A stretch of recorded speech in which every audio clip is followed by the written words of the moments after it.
Ooh, ooh, ooh. Ladies, gentlemen, gamers! And most importantly, Tower of God lovers, readers, enjoyers, watchers, enthusiasts, and aficionados. Welcome back to Sunday Tower of God Epic Reading Day! With me and Adrian. Yo. So, it is I, your host, Chris Allen, the goer of the tower, and with my guide, Adrian, the host and the guide of the tower. We are back once again. Always on Sunday, never any other day. We always out here. Cash me outside. So, Adrian, I see that we're at the Lopobia's battleship. Yep. Why are we at the Lopobia's battleship? I'll give us some more context. Okay, maybe we can't have more context, actually. Yeah, we were... Can. We were getting some perspective from some of the Lopobia people at the time of this whole shenanigans that's happening in the Cat Tower and with the warps and stuff like that. And we learned a little bit about their internal politics about the hatchlings and the branch leaders. So the hatchlings are set to replace the branch leaders in case anything happens. And we have these two characters, Perditi and Perseus. Yeah. So, is it guaranteed, is it they replace them, like, if they die or something? Or is it just, like, a natural thing, like, eventually they step down and the hatchling will take the place? I think it's a natural thing.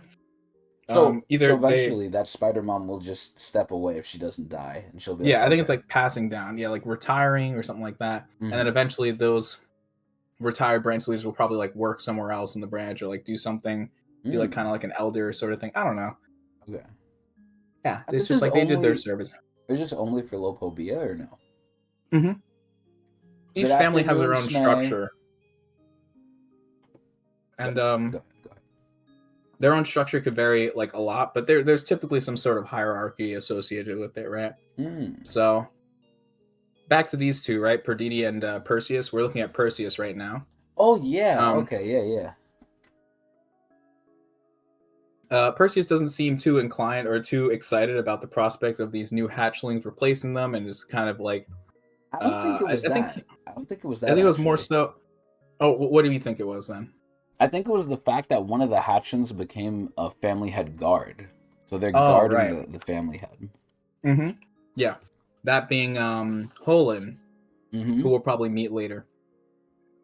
Thank you, Smay. But Perditi was talking to him, saying that, like, you know, and kind of telling us, the readers, that, like, these people are set to replace them, and then it's good that, like, you know, they have some experience and yada yada, and that this guy Holin apparently is very promising for even the family head. So Will Bennett. We'll probably learn more about this as we go forward too. But I like hearing these sort of things, and I've said this before in the past when we were reading, that, like, a lot of the information we get from Todd comes through casual conversations with either rankers or people who are in the know-how of what's going on.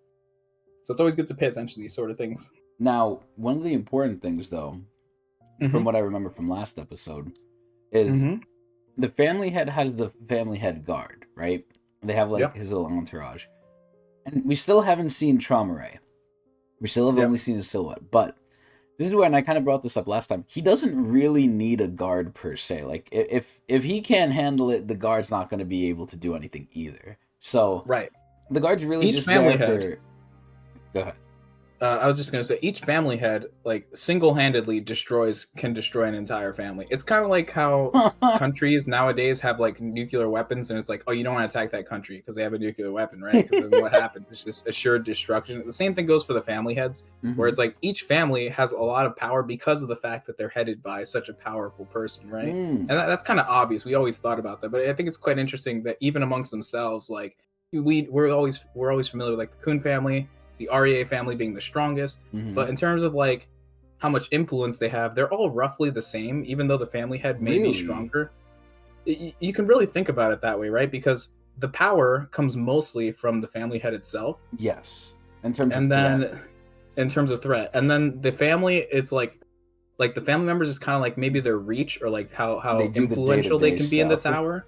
But when business needs to get done, or if you're trying to threaten a family or something like that, like, you're pretty much running into the same wall no matter which family you pick. It doesn't matter if you pick the weakest or the strongest, you're probably going to run into the same problem where it's like you have to deal with it.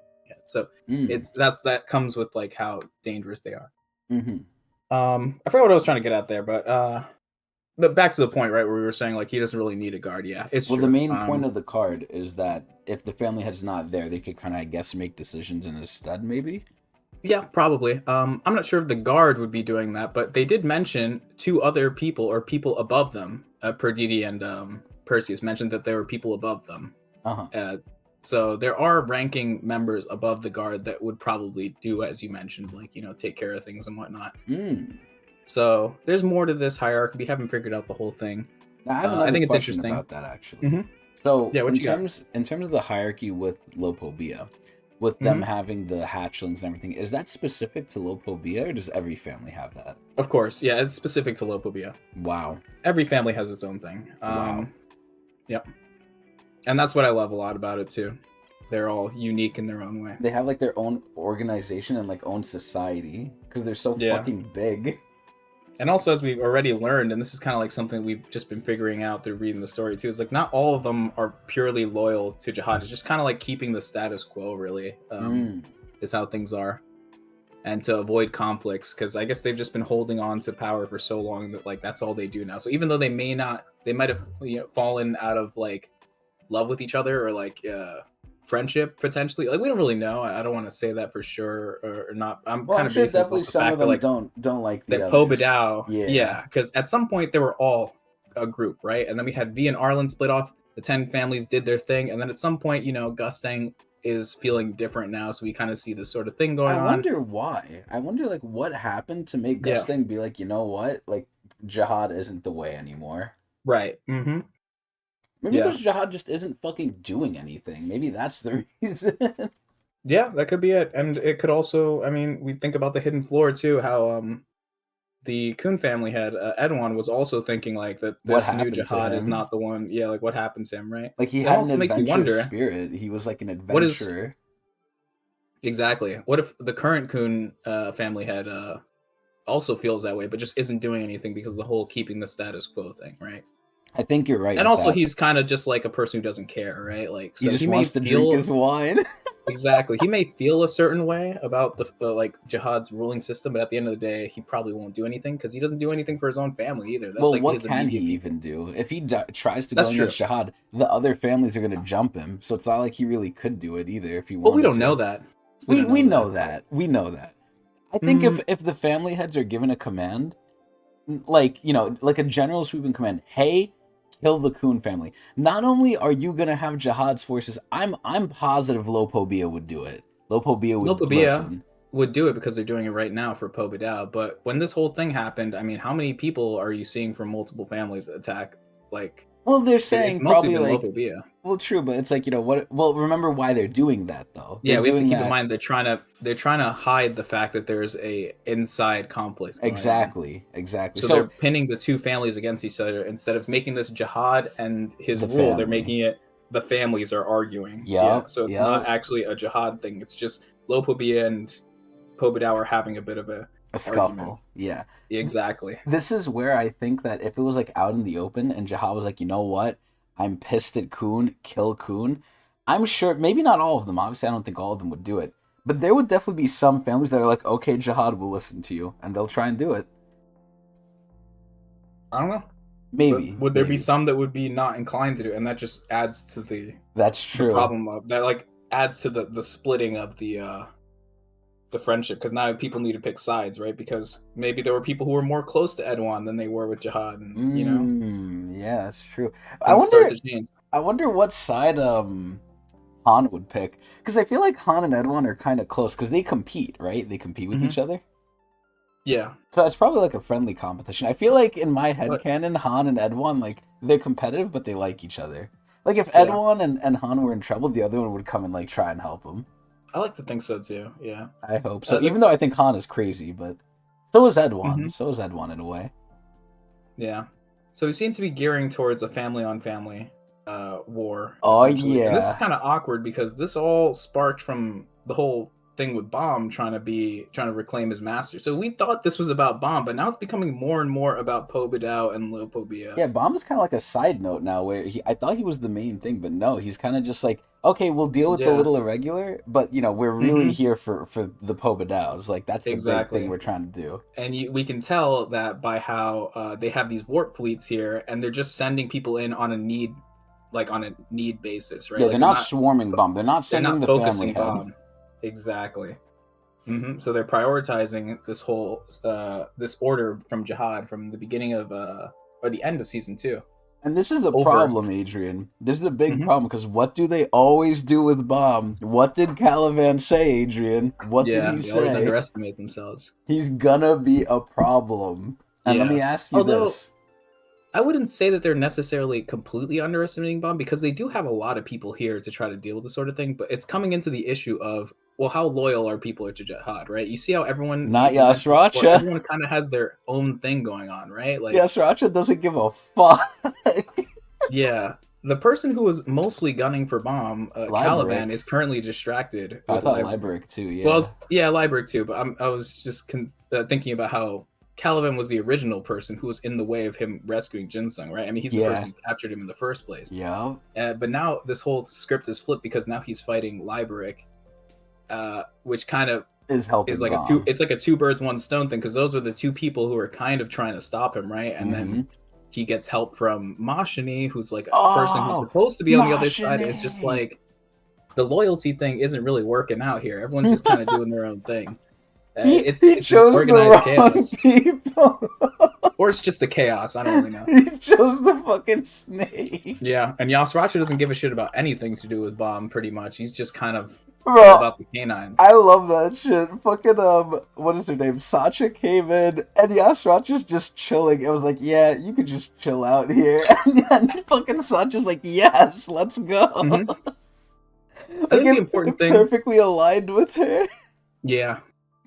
I think an interesting thing to understand here is just how complacent the Jihad rule is. Like, these people have ruled for so long that I guess when like issues arise, like even as this issue is getting worse and worse and worse, there's still kind of a level of like, it's okay. They don't care. I mean? Like, yeah, they're still not caring really. The tower's not necessarily going to fundamental change. I can still do what I want to do. Maybe someone will clean that up later or something like that. Like, because we've seen that like Fug it's not threatening the whole multiple times. Yeah, exactly. But as soon as the family heads get involved, like boom, everything's cleaned up. Or if Jihad needs to get involved, it's all cleaned up. It's still very solvable. It's very solvable if they wanted to. Exactly. Which kind of it's not like out of control like Uruk. If Uruk was doing this shit, they would have to really try hard for that shit. Like... Yeah. And I think that explains like just why they're not taking Bomb as seriously yet. I mean, we do have people chasing after him currently right now, but it seems like there should be a lot more agency. Yeah, so let's refocus. So where's Bomb right now, and who's chasing? What's happening there? Right. So Bomb entered the suspendium, as is evident by our POV cam still. Yeah, in case you forgot. So he entered it with his whole group. There's quite a few people there. I won't really name them, but you'll remember them. We'll see them. We'll see them, I'm sure. Yeah, we'll see them. And they were tasked by Kunmashni to retrieve something from there and get out. They were given no instruction on how to get out, but they said, hey, we'll figure it out. Whatever. We got to save Jinsung. This is our only option. And yep, that's pretty much it. So, and following them, as they were leading them to do the switcheroo, because they were going to put Bomb in to get sent into the suspendium while they keep Jinsung out, one of the branch leaders noticed that as they were being sent in... Oh, yeah, he got told. Yeah, you're right, yeah. Because fucking Sensio didn't do the job. Sensio didn't finish the job, yeah. So he got told that the irregular was heading in, and he saw them right as they entered in and jumped in after them. But also someone who followed him was one of the soldiers who hung on to him, who could not fly. And his father. Oh yeah, and the branch head's father. So. I was about to say, isn't that the leader of the branch too? So it's the hatchling and the branch head. Yeah, I keep referring to the branch head as the person, but it's the father who's the branch. It's the snake. Yeah. Whereas the person that we're looking at here is the hatchling. So let me just make sure of something. Obviously, there's a lot of nuance to this, right? This might not be one-to-one. But that branch leader, the snake, is the same level as the Spider Queen who stabbed Evankel. Same ranking, same level. I would say no. I want to mention, actually, this is a good segue. Perditi, or I think it was Perseus, mentioned that the spider is one of the strongest of the Oh, really? whatever you call it. Yeah, Branch he heads. mentioned that. Wow. So He the said that snake might Perseus not be as and the strong. spider are the two strongest, I think is what he said. Okay, wait. So who is this guy? Is this the guy you're talking about? Because This is I'm getting Perseus, that. yeah. He's So the horse. who the fuck is Wait, he's the horse? What? Yeah, he's like the silver horse or something like that. They said it when they introduced him. And Wow, I then really don't Perditi is remember the this guy guy. who's covered up with the face mask, and he's like the owl or something like that. Oh, okay. hmm Okay. Damn. All right. So Yeah, he's he mentioned so the that the snake might snake not. Well, it's the same ranking though, right? He's still a branch same leader. ranking, so they're in the same vicinity, but they did mention He's specifically that strong. the White Garment Widow is the strongest, Okay. or one of the Interesting. strongest, All right. But if that not still the. means like the snake, the little snake around the guy's neck, is supposed to be stronger than the guy. Yeah. Okay. Okay. Damn. So Bomb does have a little something because the main thing I was gonna ask, right, was at this point Bomb basically was stronger than White. White admitted it, like, okay, Bomb's stronger than me. I can't beat him. And then Bomb ate him. Like Bomb legit ate his power. So he has the power up where he was already strong enough, and then he took White's power literally again for the second time. So at this point, Bomb is a force to kind of be reckoned with, and we don't know what his limit is now. Because remember, like, when we first saw him fighting Caliban, Caliban was a little wary of him. And this was, like, I think post when White cut off his arm, or before White cut off his arm. I don't remember. I think it was before, actually. Because then White came in after. But this is where, now, is there a good argument for Bomb to beat Caliban? Because he beat White, and Caliban wasn't, like, smoking White when they fought. Yeah, I think there is an argument there for him to beat Caliban. Okay. So if he could beat Caliban, and Caliban is fighting Liberic, who's like, the commander, right? Now, that's another thing we have to get to, too, but, man, I don't know. Bomb, like, we don't know his upper limit now, like, his new, like, max. Because I think he went max with the Caliban fight before. Well, actually, he did. Well, did he? He brought out the two thorns, and he was kind of trying to go crazy, but I think basically we haven't seen Bomb's new max now. We don't know what he's really capable of, but we know for sure it's above White, and White was no joke. Relatively. It's the common thing now I keep questioning. Bomb is scaling fast, man. I don't know if, like, I think the hatchling might get mopped. I don't know about the branch leader, and I don't know about two of them together, but it's not like Bomb's alone either. If he was fighting in 2v1, I don't know if he could do it. And that doesn't mean, like, I'm leaning towards one side or another, but the fact that all these people are here with him, I don't think Bomb has anything to be worried about in this suspendium. Like, I really am not scared for him anymore. I was scared for Bomb for a long time. Like, oh no, there's these people there. Now this guy's not fucking around. He got the black orb, Adrian. He's not fucking around. He got his black balls out. That might be a good fucking title. If we see the orb, that might be the title. Bomb's black balls. Anyway. Go on. What else are we dealing with? I think we still have the Sriracha fight going on. We haven't really. Sriracha is nothing happening. They're just fighting. Fuck them. Skip their asses. What's going on with Caliban? Yeah, so we got the big fight with Caliban and Liberic going on. I think they just they kind of traded some blows and stuff like that, but I think they were just about to start heating up, and then we went to a different perspective, right? Like Liberic revealed some of his new. Yeah. Am I missing something? I think Liberic did his like kill move, and it looked like Caliban kind of.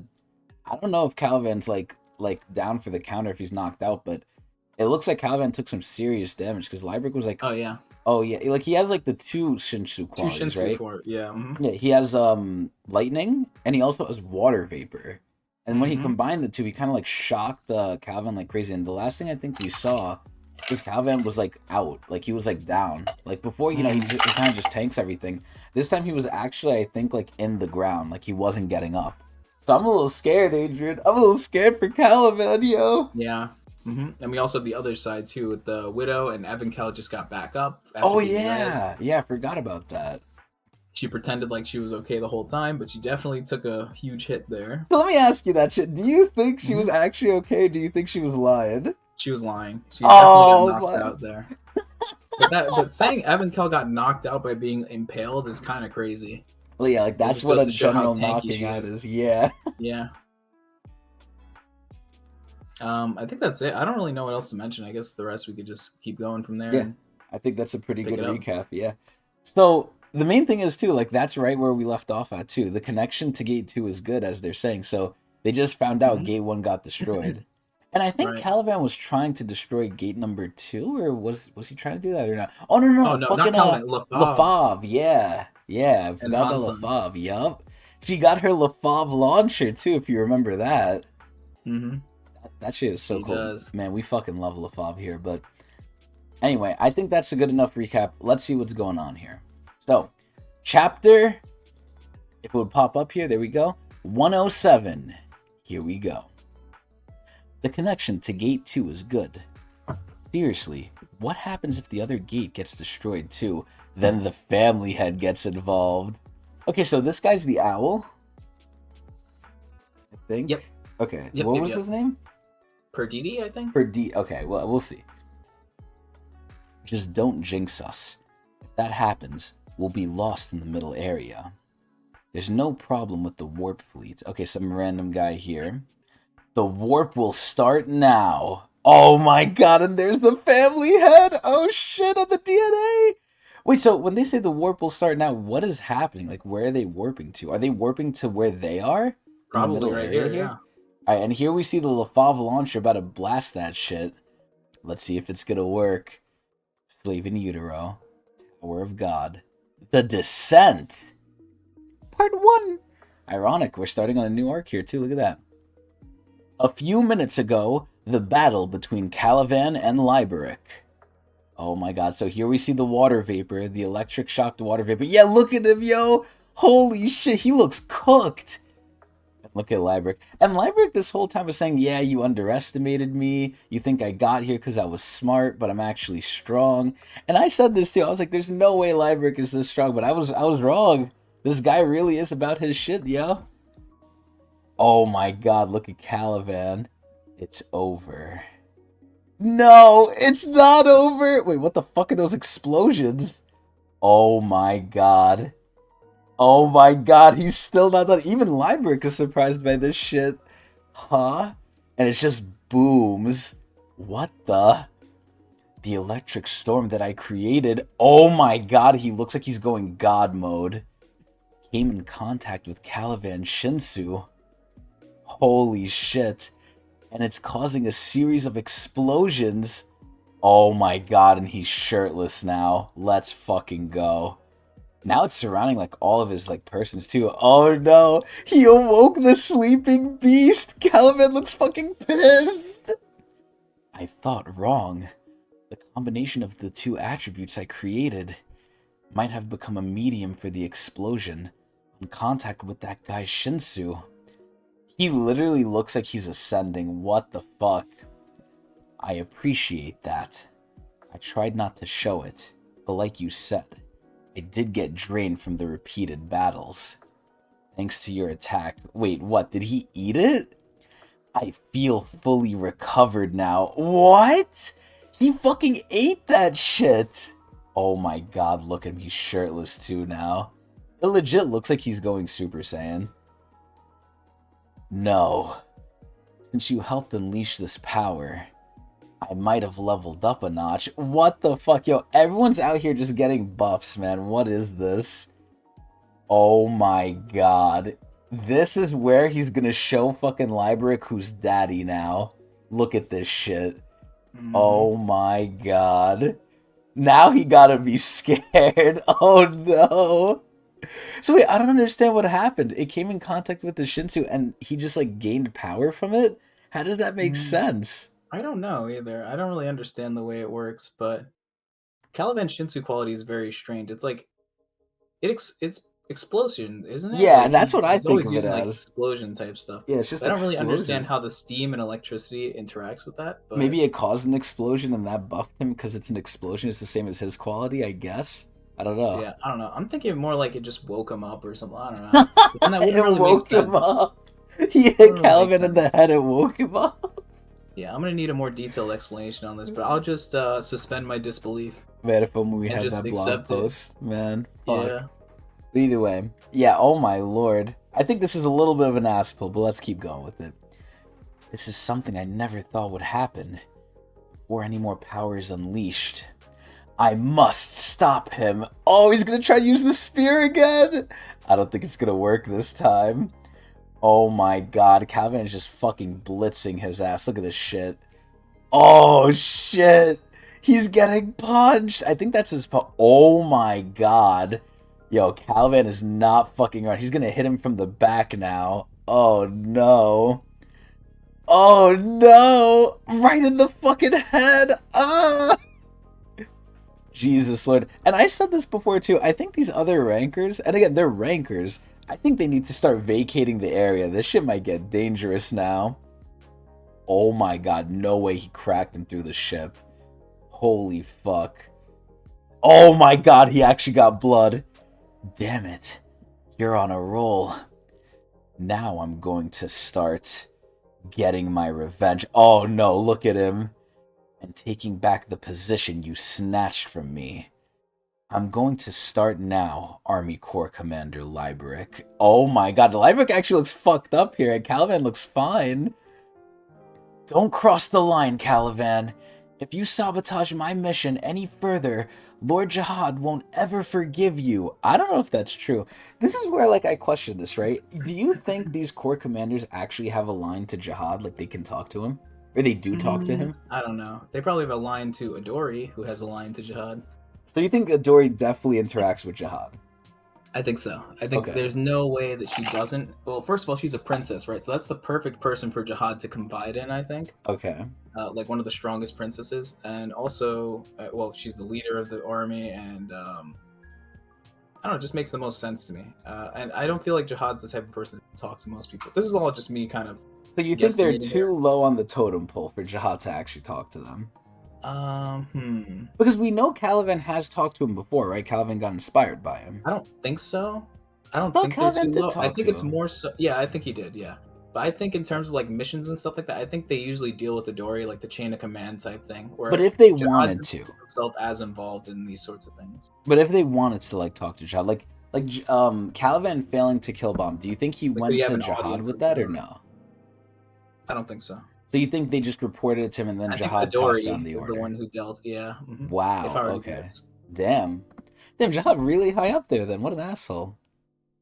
Do you think? Okay, so let me ask you this then. Do you think Jihad would side more with Liberick or more with Caliban? I can't say, but if I were to guess, I'd probably say Caliban. But really, you think he likes Caliban more, even though Caliban failed at killing Bomb? I don't think he'd appreciate like how they're fighting each other. Well, actually, I don't know if he even cares, to be honest. Like Jihad, it doesn't. We don't know anything about Jihad, right? So like, how do we? Like, what matters to him? I don't know. Bruh, Jihad is such a cuck, man. I hate him. Not as much as Liberick, but I hate him. Anyway. Do you even have any idea how important my mission is?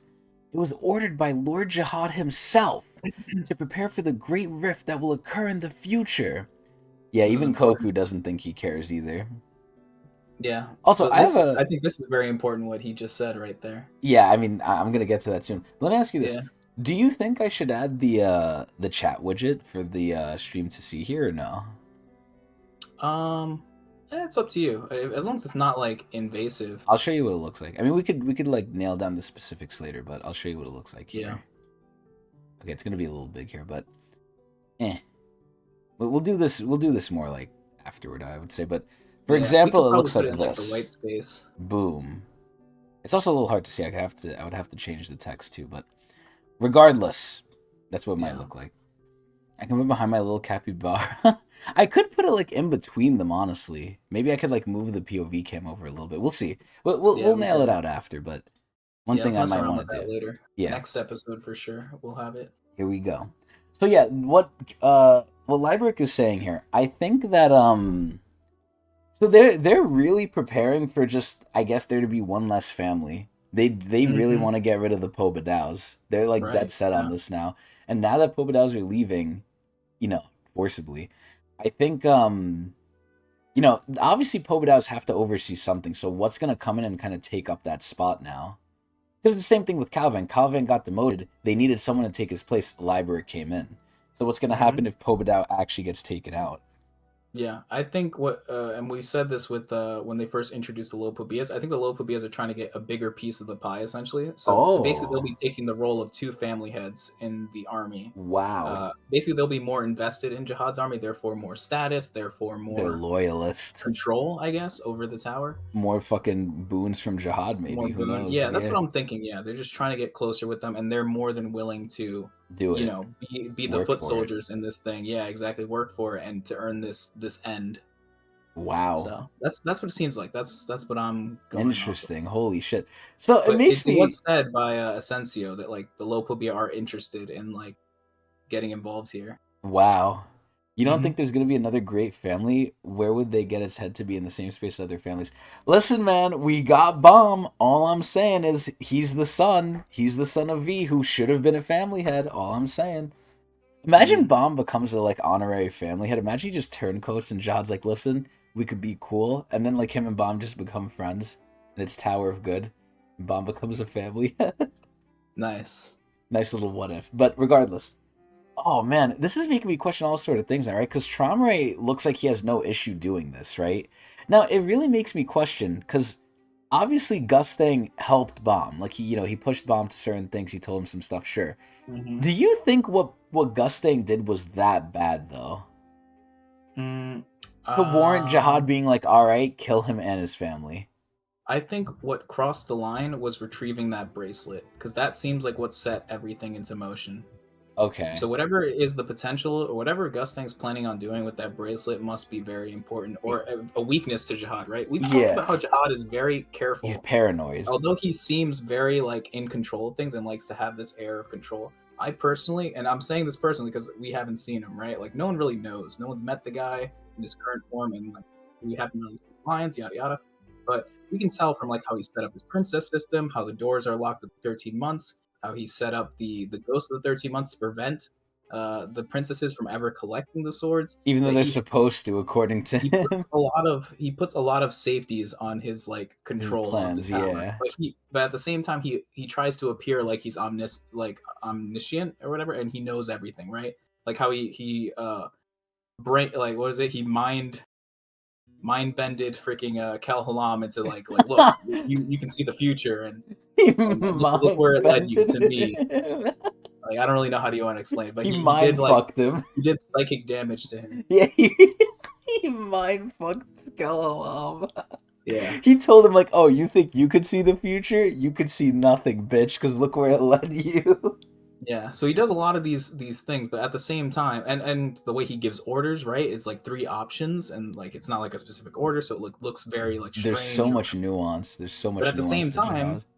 he has all these things that are like ways of protecting his rule and like making sure that like things stay the way he wants them to stay. So Mm-hmm. he definitely has some sort of like um yeah, I guess paranoid or something like that would be, which is like uncharacteristic for someone who claims to be so strong, right? He's a phony. He's a fucking phony. Well, I don't want to jump to conclusions here, right? This is all just like speculation, but this is what I notice when I Yeah. read. And Koku even here in the chat said, if one of those three options are completed, the other two will be completed as well. Like they'll kind of work themselves out. So that makes me question, if they take care of Poe Badao, does Bomb lose all like sort of any hope he had at doing his like task? And at that point, what was the other option? To kill all the regulars in the Hell Train, or what was it? That was the first one, the Hell Train. The second one was eliminate Fug, and then the third one was eliminate I Pobedao. mean, at that point, if you eliminate Bomb, right? Let's just say they kill Gustang, then Bomb Hmm. doesn't have any sort of like actual like lifeline or help from the family heads.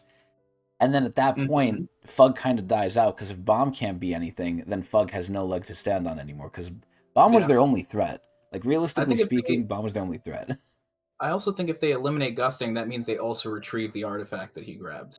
True. Yeah, yeah, true. Which Unless means he that hides it whatever or that could something. be used for, or let's say like he tells Bomb what it's used for, and like, oh, this is the secret to defeating Jihad or whatever. Um, and it just gets taken from them. Then it's like, okay, well now what, right? So Yeah. it's like, And listen, Jihad has a secret sleeper op now with Wangnan right, yeah, we had with the the sword. interesting thing with the sword, yeah. Yo, so much Who shit knows is when in that's gonna place, be? man. Yeah, of course, 500 Oh, chapters. this is a good thing to maybe this isn't the best time I mentioned, but they are bringing back the spin-off series, right? And one of my Ooh, predictions was that it would follow Wangnan, but it turns out it it's going to didn't. be following Urek. Yeah, so that's one thing we forgot to mention too. I wanted to mention in the beginning, but it completely crossed my mind. For all you people out there, because the fans often come in my Twitch chat, because we stream this live at Twitch TV Technics channel. They often come in my Twitch chat and they're like, "Oh my God, we're so sad. Tog isn't out. You're not reading it. We want more of you. We want more of Tog." So on and so forth. Now you guys don't have to complain anymore. We're getting a new Tog series. Let's fucking go.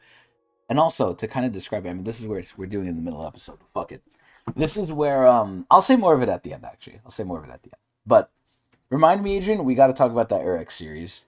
Okay, yeah. Eric doesn't feel like a good main character for a spinoff. As much as you love the character, you don't think it will be an interesting MC.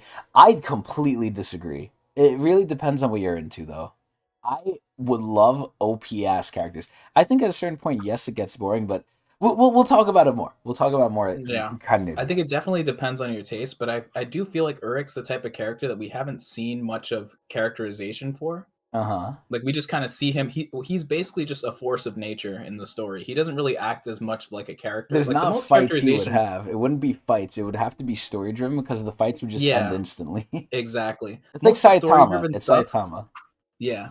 Most of the story driven stuff we've seen with Urik, and I mentioned this before we started the stream, is mostly him being part of someone else's story. Like in the Hell Train, we got to see him a lot, but it was mostly to show like Hell Joe as a person and how he met Urik Mazina, but it doesn't really tell us much about Urik himself. Like there's a lot we don't know about him, so I think it's interesting what they could reveal. Except and, he's a really cool guy. He's helping his homie Hell Joe. Yeah, he is a cool guy. Yeah, it wasn't my first pick though. I was thinking Wongnan, and that's why I brought up with the thing of the story. Because there's just so many weird things about Wongnan, right? Like, and it doesn't have to be like a past. Like now that Urik is the thing, I feel like it's going to go into the past, right? Yeah, it's going to be like not related to anything we know now. When I was thinking of besides maybe Garam. The new series, I thought we would be doing something like post season 3, but like just following a different character, or like what was happening during season 3 with another character. POV, like maybe what's Iwa doing or something. Yeah, exactly. Yeah, Koku's guess was like Maria or something from like the Kun days. If I was, I was guessing like I was gonna think like maybe it's an old princess. Maybe it would be the princess that dealt with White. There's so many options. There's literally so many fucking options, and that's the beauty of it, man. I always have my little issues with the fights, which I think the animation needs to step it up and do them justice. But man, the story is just there. Like it's just there. They don't need any help with that. If in fact they fuck it up by not doing it the way they did it. Like, oh my fucking god. Yeah, V's Journey spinoff. Yeah, holy shit. That would be a crazy thing too. V and Arlene, we could see them elope, and we could see Jihad chasing them. That shit would be crazy too. Maybe even a Nox mother. We could go questions we had too. Yeah, Nox mother. Yeah, we could go with the Nox mother. We could go with Anne. Obviously, Anne would be a big one. Oh my lord. And Jihad would be amazing. Yeah. Dude, there's so many options. There's so many fucking options. So wait, let me ask you this, Adrian. Did SIU say he was gonna do just one, or did he say multiple? I don't think the door's closed for multiple, but I don't think he said more than one. I'd have to look back at what spin-offs? I don't remember. I thought it was spin-offs. Rachel spin-off too? Nah, shut up. Get the hell out. Wait, no, that's good. What do you mean? Nah, fuck Rachel. We already get spin-offs with her sometimes. I can't wait how many like Rachel fans are gonna come out the woodwork if that fucking shit comes sickos. Like, sick they're quiet. They're watching. Yeah, of course they're quiet. If they speak up, they're gonna get persecuted. They have to be quiet. They're like Fug. They try and survive like fucking roaches. It's funny. Anyway, we'll talk more about this later, but let's keep seeing. Let's keep seeing what Livebrick's talking about here. By Lord Jihad himself. Yes! This mission is... Oh, wait, what's happening? What's going on in there? Something's going on that's distracting them. What's that sound? Could it be... Oh, yeah, the gate! Oh, shit! Dude, look at how hot Caliban is. I'm telling you, women have to... Like, is there ever a tier list for, like, hottest men in TOG, or no? I think they have done it before. It's not as frequent as the women, but I think Caliban does definitely rank up there. New Caliban, not old Caliban. Yeah, this is where... I really think once we catch up, we're going to have to get creative with the videos, right? Because we're going to be doing one chapter a week eventually. So at that point, we might delve into other things. I really want to create a tier list of, like, me and you's, like, characters. Especially, like, oh, who's the hottest in TOG? Who's the strongest? Yeah. Between like family heads if we see more. But that's more like end game stuff when we're fully caught up. We could explore other avenues of TOG, obviously if the fans wanted to. But It's some curious things to think about. Because whenever I see Caliban here, like, I can just imagine women would just go crazy for him. Like, he's such a man. Yeah, white Yeah. personalities tier list. Oh, shit. A gate. What kind of gate are you referring to? Oh my god, look at this shit. What the hell? Oh my god, what the hell, Yante? Yo, look at LaFave! Look at her fucking navel! I'm telling you, better Rachel right here. Better Rachel. Damn it. I couldn't do damage to the gate because of those panels. Oh, so she fucked it up. Oh, wait a minute. She's gonna try again. But look who's coming in. The Brute. The Brute. Then I'll give it another shot. Oh my god, look at her. Look at her fucking heels. Holy shit. Bruh. Fucking Hansung better stop this guy. This animal. Oh, wait, no. He's dealing with the girl. Oh, no. No, Koku. Rachel is not perfect. She's the exact opposite. She's terrible. Anyway, we have Hansung dealing with I forgot this lady's name, but she's like the little the animal hatchling. lady. Yeah, the hatchling. They're both hatchlings. This is the fucking like country brute though. He's just running past too, and Hansung's noticing it. Hansung's charging his Kamehameha. Ooh! Oh my god, dude, Hansung is like 2v1ing them at this point. I feel like this guy's gonna tank it, but maybe not. Ah! Oh my god, look at that. Look at that beauty. I fucking love LaFave. So she's shooting her LaFave launcher again. At the panels this time.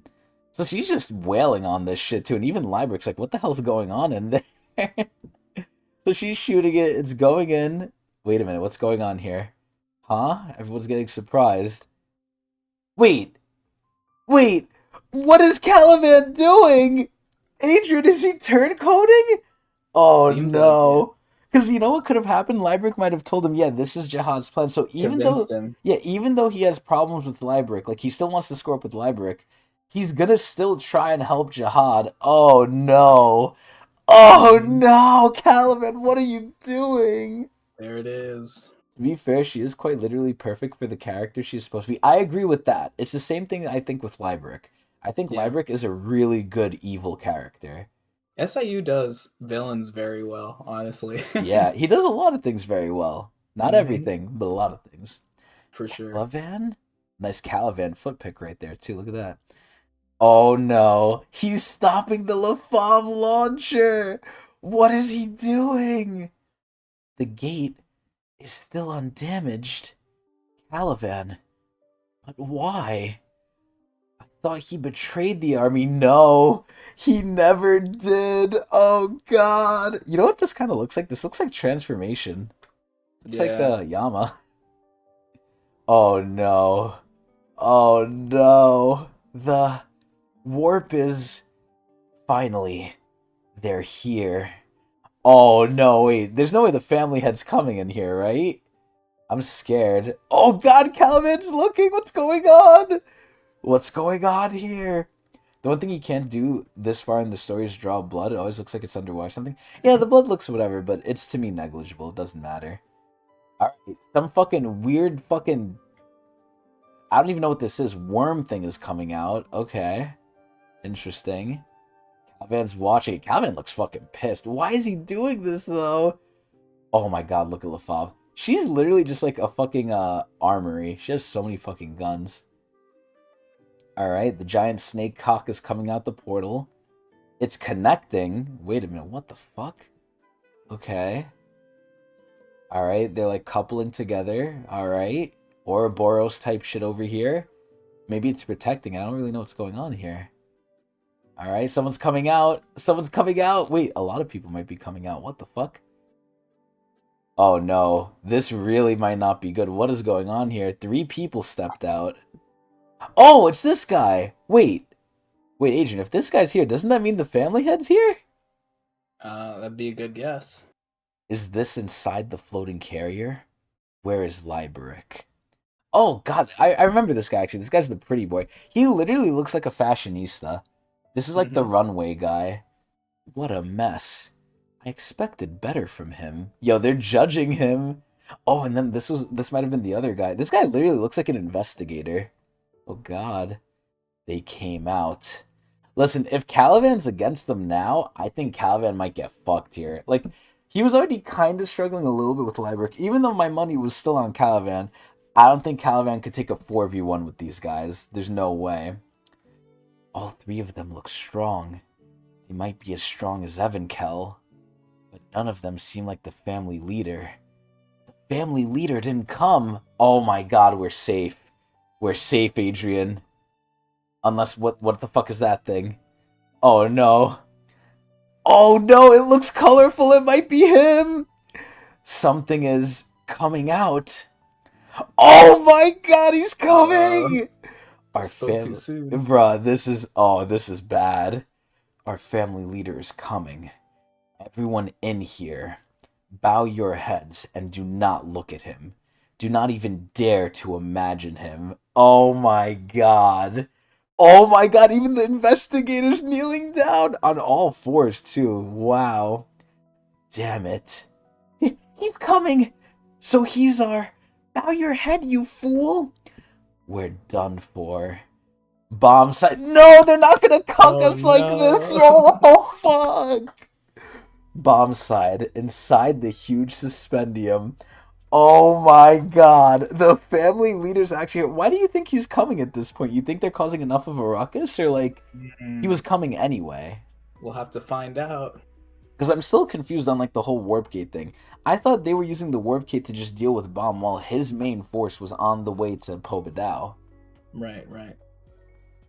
But either way, we see everyone running because again they just escaped from the oh god, the hatchling and the dad and the soldier who can't fly even though he's a ranker. I guess this is the floor. Where's that guy? Ah, dude, look at Huarun. I would love if this happened to me with her. She's so pretty. I think we lost him.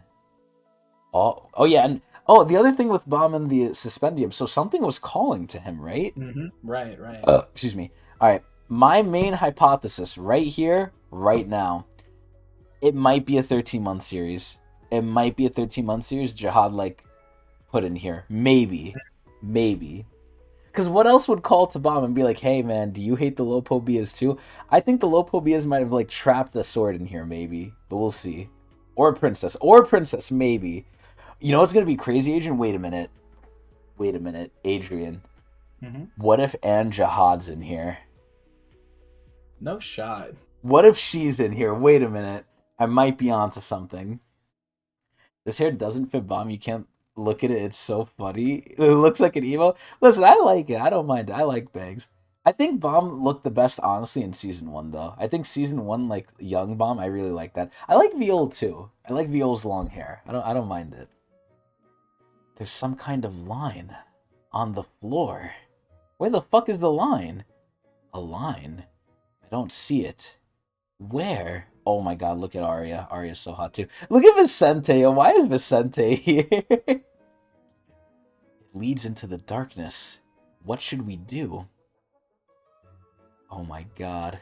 You said you heard a voice from there, right? It might be a trap. But we just don't have any other option right now. I mean, yeah, if they don't go for this voice, what are they supposed to do? Just, like, wander around aimlessly or go fight the fucking hatchling? Like, there's literally nothing... Into the suspendium. Exactly. There's nothing else in here they could really do except just explore randomly or go towards this voice. Excuse me. You like the Season 3 beginning? Judge all you want. It's clean as fuck. I like it, too. I think it was good. Kun looks more and more like Maria. Really? I always say this, too. I thought Kun did look very effeminate. Kun doesn't scream masculinity to me like Calivan does. So does... you also mentioned that with White and Bomb to some extent, too. Yeah, they're very, like, that's okay. effeminate. I don't mind it. I don't might be mind by design. Because we have Rack, too. Rack is like a meat. Calivan is a meat. Liebrecht is pretty effeminate, too. White is just a beautiful man. Yeah, he really is, honestly. Honest to God. It's so sad he's crazy, man. Like, he's so cool. And listen, like I said, I think White is going through some turmoil. I want to see the rebirth of White. I really want to see the rebirth of White. Like, White comes out, he's like, you know what, Bomb? I did some self-reflecting. It's Tower of Good. I'm a good guy now. I'm going to help you. Which I don't know if I want that, actually, because I like White being crazy. I think it gives him so much aura. He's literally a powerlifter. You can't get less feminine. Yeah. Dude, Caliban is crazy. Anyway, let's go. I have to pull myself together. we fail to get out of here, our teammates outside will be in danger. Listen, I think they'll be a lot more in... It's just beyond danger at this point. I think they're gonna fucking die. Let's hurry. The enemies might catch up to us. Okay, so there's a line just going here. Interesting. Huh. I don't know if the hidden thing that Malshini mentioned is a person or an object, but if Bomb heard some kind of voice, there's a high chance that it's related to that thing. True. Although Malshini said she doesn't know what it is, she seemed to have some kind of assurance. But let's say the gate connected to the Lopo BIA ship is activated like Ascensio said, and their family leader really arrives here, then is there even any way we can handle the situation? Yo, at that point they gotta get Urek or something. Like, they need help. They really need help. Or like Guste needs to pull up. Like, this is scary. I don't know. This is getting hot, Adrian. I'm scared, man. It's scary. Oh, God. Let's see. Oh, my God. Oh, my God. We're actually back. No way. No way. We're actually going to end with him coming. Dude, even Caliban is kneeling. Holy shit. And then Liebrecht is coming, too. Oh, my God. And Liebrecht is sweating. Also, where did his blood go? He's really here. Our head. Oh, my God. He's right there. He's coming in. What the fuck is this thing? Is this like a moon? What is that? That looks so weird. What the fuck? I like this. Oh my God. Our head of the Lopobia family. Oh, there he is. He has green hair. Wait, his fucking shit is big. What the hell? Damn, he has a lot of pillows too. He wants comfort. Okay, well, he's definitely not the foresty type guy. He looks like he's wearing like a massive trench coat. Holy shit. Lopobia's family. Lopobia Traumare? What the fuck is this? Wait, why is he like in the fetal position? Wait a minute. Wait a minute. What is he doing? Is he sleeping? What the fuck? Is that the end? I'm assuming... Wait, oh. Where is that boy? Oh! Okay! Oh, wait, he got some, like, shit going on. Who came from outside the tower. Yeah, I thought he was a little kid for a second. You're not wrong, Koku. What the hell? Wait a minute. I thought he was, like, a little kid doing, like, the fetal position. Wait a minute. He looks like a guy, though. Damn. Okay, very different. Very, very different from what I imagined him and what we have on the tier list currently. He is not like some old forest man. He looks like a young, like, technologically based dapper young guy. What the hell? What the fuck? Asia, what do you think of this? I mean, you already know, but, like, you've seen him. But when you first saw this, what did you think? What was your opinion of this? It was not what I expected. Me neither. Me neither. Because I was just like you. I was basing it off that picture. I was expecting to be more foresty, more like, I don't know, animal-like. But yeah, you don't really see it there. Yeah, wow. Doesn't mean it's bad though. Yeah, no, I'm not. I got to see more of it. I definitely got to see more of it. But it's been years since you last read that chapter, so you can't remember what you thought. Damn. Yeah, this is like cool. Holy shit. The fact that we're still that behind, even though we're at like 524, is crazy. By the way. Wow. So he came here for Bomb then. Oh, Lord. He really... Yo, this is scary. Agent, what if the big thing is, like, oh, what if he was cool with V? What if him and V were homies? Like, what if he's gonna like Bob, right? What if that's cool? We don't know. Every family head's basically like a wild card, because like, it doesn't really matter. Like, if you're on their side, it doesn't matter who you're up against. They can help you through anything, so... He could single-handedly solve this, or single-handedly, like, ruin this operation that's going on right now. So let me ask you this then, right? Before we keep going. Number one, the first thing I'll try and go through here. If we had to like take account of the current family heads we know, right? And we had to say like, okay, are they pro Bomb or would they be pro Bomb if they met him, or do you think they would be against Bomb? Let's go to Gustang first. Do you think Gustang is pro Bomb? Very easily, yes. Right? Okay, I think so too. Do you think Urine would be pro Bomb? If I were to guess, I would say yes. Solely based on the fact that he's tight with Yuri. So. Exactly. I was thinking the same thing. I feel like if Yuri tells Urine, like Yuri. Yeah. She loves her daughter, her granddaughter, or whatever. Her Man, just think about that shit.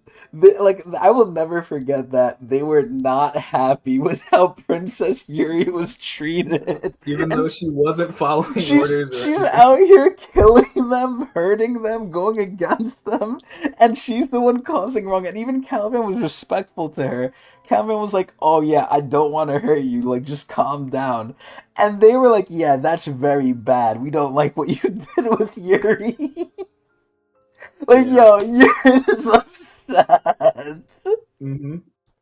Yeah, I think so too. I had the same exact logic. Like, Urine would probably like Bomb because Yuri likes Bomb. Yuri loves Bomb too. Would you say, like, she would go out on a limb for Bomb? Like, really risk her Absolutely. life? And I think she already has, to be honest. Okay. We've Damn, seen. so Yuri stock's going up. Yuri stock's going up. Yeah. Okay. Bomb is literally playing Minesweeper. He touched a bomb in virtual floor and got Jihad on his ass. He came in Yeah. the nest and activated the Lopo be a trap card. Oh my god! You say neutral for most of them, even Gusting so far. I don't believe that. I'm a little bit of a different opinion. I And think Gustang definitely has like an air of like, like he he, doesn't care about whatever, but I think deep down, like, well, he's not against him. He would have killed yeah, Bomb he's if he was definitely not against against him. Bomb. I don't think he's the type of person who wants to use Bomb or anything like that, but I think he's definitely. It's kind of Interesting. weird to say on Bomb's side because, like, where does Bomb really fit in all this? Bomb was kind of like shoehorned into becoming like thug related and all this sort of Bugs like stuff. Prophet, yeah. What Bomb really wants at the end of the day was just all of his Chill. like He friends just to wants be to good chill, and stuff yeah. like that. So He he's doesn't kind of even like want to go up the tower. so I think the whole thing of them being neutral makes a lot of sense too because he's not really personally involved in this stuff. I mean, maybe he is out of like Well, I'm sins not of the talking about father, them right? Because like he's personally. delayed. I'm not talking about them personally. I'm talking about like what would they think they have to do, right? Because Gusting, again, according to the rules, don't they have to kill Bomb? Right. But Gusting did not kill him. Gusting, chilled with Uh, him. yeah. If we're talking about like the first floor type rooms, like whenever you see in a regular, you're supposed to deal with them before they become a problem, right? Like that was a season 1 type Rule, yeah. revelation that we had. Yeah. When he was talking to, I remember this. It was season 1 when he was talking to Lararo. Hansuyu was asking, like, "What do you think is the reason why we're here on the first floor?" And it's to weed out certain people to find if anyone suspicious, anyone who could threaten the nature of the tower. Yeah, Koku's not wrong. I feel like these family heads just make their own fucking rules because they're like the top of the food chain. That Like is very true. they probably just Yeah. do whatever the fuck they want. But this is Mm-hmm. where I think, which ones would try and like follow Jihad's order, I guess. Gusting obviously doesn't give a fuck. I think Mm-hmm. Urine might not do it. So now we get to Edwan. What do you think Edwan would look at Bomb and do? I think Edwan would I would like say him. nothing. Maybe he'd like him as a person, but I don't think he would vouch for him or Well, do forget anything. about okay. So I guess the topic Data would be Edwan really liked Bomb though. yeah, because guess who That's Sonny the was? V. And yeah, what did Edwan say? He really fucked with V. yeah, So it makes sense. This is where again, even if like real Edwan can't do anything, I don't think he would like go out of his way to try and fuck with Bomb. That's my right. main point. Would they fuck with Bomb or would they leave him alone / help him? I So it's like, see. Okay. would they do bad or would they do nothing / good? It's the two sides. So this is where Edwan I think would chill with him. Mm-hmm. Then we have Han. What do you think Han would do? I think Han would get him. Honestly. You think Han would get him? Yeah, I think Han are very strict people. Really? The Yeah, fucking yeah. REAs. Wow. Mm-hmm. I Wow. think he would. I Okay. don't know how loyal they are to Jihad. I'm just assuming they are, but I feel like he would. Han would beat the shit out of him. Yeah, I don't think Han would give Bomb any leeway. Damn. Oh lord. Bro, Han is crazy. Yeah, at least Edward would like probably let him chill, like, here, have some like grape juice or something. I think maybe the Ari family. The Ari family would probably go after Bomb, but I think they might listen to reason just out of like their whole thing of they're Peaceful. supposed to be the peaceful, the justice type Yeah. people or whatever. Okay. And I think so Sharon too. seemed like a pretty nice person. She was just following orders. She seemed like she could be reasoned with if they were Maybe. given the right amount of time. It's just that the last station was a very chaotic event where Yeah. there wasn't really much talking going on. It was all just kind of just people swinging at each other. So. Oh yeah. Oh yes, absolutely. So I think it's possible, but Also, let me put the chat kind of here on the so fence. people can see what Koku's writing. All right, yeah. Let me put it like intermediate for now, even though it's not going to be too good. But either way, when it shows up, it'll show up. But it's going to be small as shit though. We'll fix it maybe another time, or if it doesn't look good, I might change it. But for now, while we're talking, But yeah, so at that point, I don't think any other family heads we really know too well to even like say. I think this is like the extent of where we could even go because like we just literally don't know anything else. Like blood matter, we don't know. Right. Eurasia, we don't really know anything. Yeah, Yeah. I don't think we could go further with it. But regardless, this is where now I have the question for you, Adrian. Do we keep going? Yeah, you know we're going. Oh, hell yeah. Yo, I'm scared. Yo, we actually see Trauma, right? And he wants Bob. So now my question is, like, since Bob is in the suspendium, did that actually help him? Was it like a coincidental thing? Again, there's the chat too, so let me see. What do you think the chat will look better, Adrian? Because I'm trying to, like, play around with it here. I kind of like it being in the white space, but because the chat's white, it's probably hard to see. I could change the font. Next to Cappy, it would be good. Yeah, I could change the font, but I'll make it small for now, but yeah, I think that's okay. Right there. It's not so that way, like, people could see the comments too. Yeah. Please stop damaging the reputation of our family. Yeah, fucking. I could just imagine Urine probably has to deal with so much shit because of Yuri, man. It's so funny. I feel like she doesn't give a shit though. I feel like she's. She doesn't mind. She likes Yuri that much. Because they say Yuri is very much like the family head herself, Yuri. What? So Yuri's attitude of like just doing whatever she wants, like they do nickname her Jihad's imp, right? She just kind of does her own thing. So she's probably one of the most like free-spirited princesses out there. Like she doesn't really follow the rules of a princess. She's not very like princess-like, which is kind of hard to say because all the princesses are crazy, right? Like they always have like something crazy. Relatively, even though Yuri's a lot more tame than I thought. There's a certain level of like there's some rules that they feel like they have to follow, right? And they're very harsh punishments for not following the rules. We all know what happened to Anak Senior, right? I just feel like Yuri doesn't fall in that category. Like if she were to break the rules somehow, she'd probably get away with it.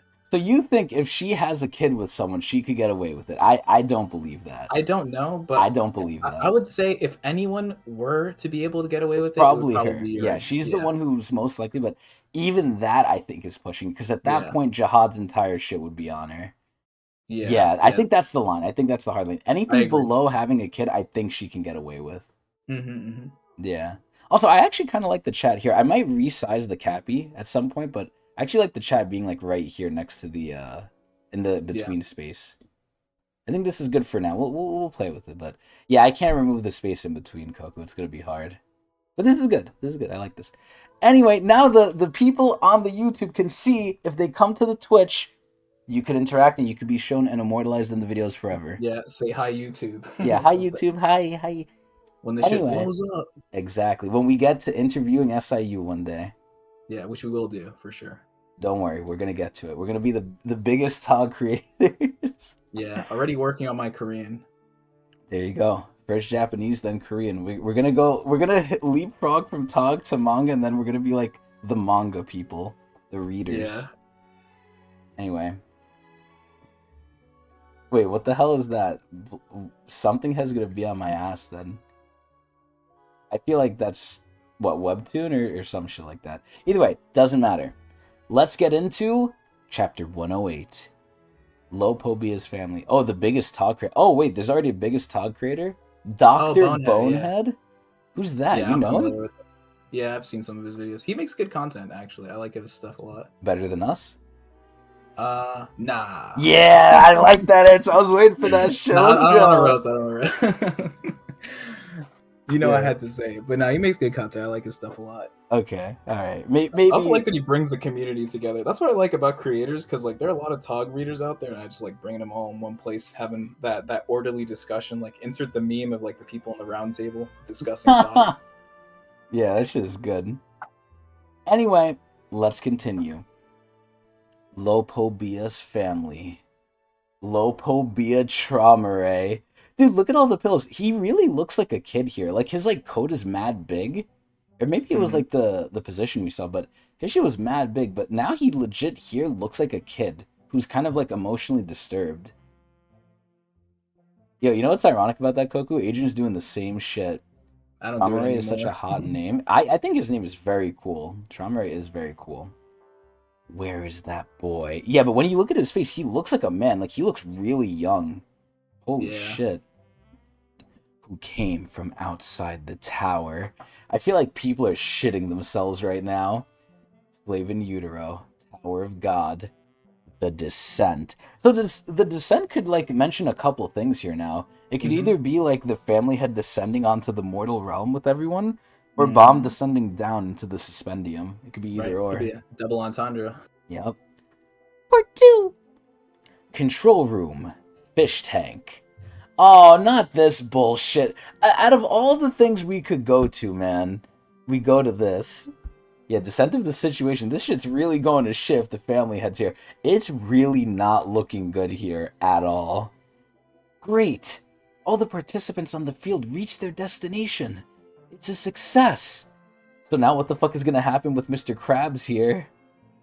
Now that all participants on the field have arrived at their destination, the Gakja Dosen game ends here. What the? Oh, fuck, that's Mr. Krabs. I don't remember how to do his voice. Fuck. Since the Gakja Dosen game is over, the cat and mouse game at the Cat Tower will end. Already? The game field is no longer needed, so we will blow it up in 30 minutes. Huh? A super bomb is hidden somewhere inside this cat tower. You should either remove that bomb or escape by catching a mouse. Damn, so they're about to fucking die? Even the crab, too. What? Wait, does that mean all the hostages in the cat tower are gonna die, too? Mm-hmm. Oh, shit. Wait, doesn't that mean Evankel and the spider lady are gonna die? Or is that not in the cat tower? They're not in the cat tower. They're in the ship. Or whatever they like. Yeah. Wait, are you sure? I think the people who were in the cat tower were the hostages that were taken when. But didn't Love also unlock some hostages too? Yeah, he did. But Where's I don't that? think those were in the cat tower. I think those are still back at like whatever, like where the warp drive is, right? What? Or is that in the cat tower? I think that's in the cat tower. Oh, so there's one in the cat tower and there's one at the ship where the family head just came through. Mm-hmm. Oh, yeah, that makes sense, I guess then. Yeah. So they can't blow up the cat tower then. We'll see. This is weird. Anyway, God, look at how hot Kaiser is. Oh my lord. What? What kind of nonsense is that? You never mentioned it before. The game field is our private property, so once the game is over, it is up to us to blow it up or not. If you feel this is unfair, you should own a field too. Wow! What the heck? Then, we'll start the 30-minute countdown. We don't have a choice. Let's get out of the control room. We should find either the bomb or a mouse. Alright. Dude, I kind of like this Kaiser like Hockney pairing. I think it's kind of cool. Mm-hmm. Arg! What happens to me now? Let's go. So sad. Yeah, the crab is like, what the fuck? Huh?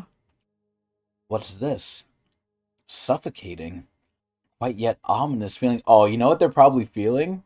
The family head's aura. Yeah. In front of the second defensive wall. Oh, shit. Oh, yeah, Sophia's still here. Oh, yeah, now the question's going to be, is Sophia going to get involved? Because she's just standing here. She's kind of not doing anything. But granted, did Fug assume that a family head's going to come through? Is this too much for even like a... What? Sophia's not a blue hole, right? She has to be, if she's an elder, yeah. Oh, so all the elders are blue holes? I would assume, just based off the fact that they've been in the tower for a very long time and they're kind of under the radar. Wow. Maybe he hasn't showered in thousands of years and the stink is so bad he looks like a dork. That is crazy. You wouldn't say that to his face, though. Yeah, you'd be bowing in his presence. You wouldn't be saying shit. Nah, he looks like a clean guy. Trauma Ray does not look like dirty or anything. He looks very clean.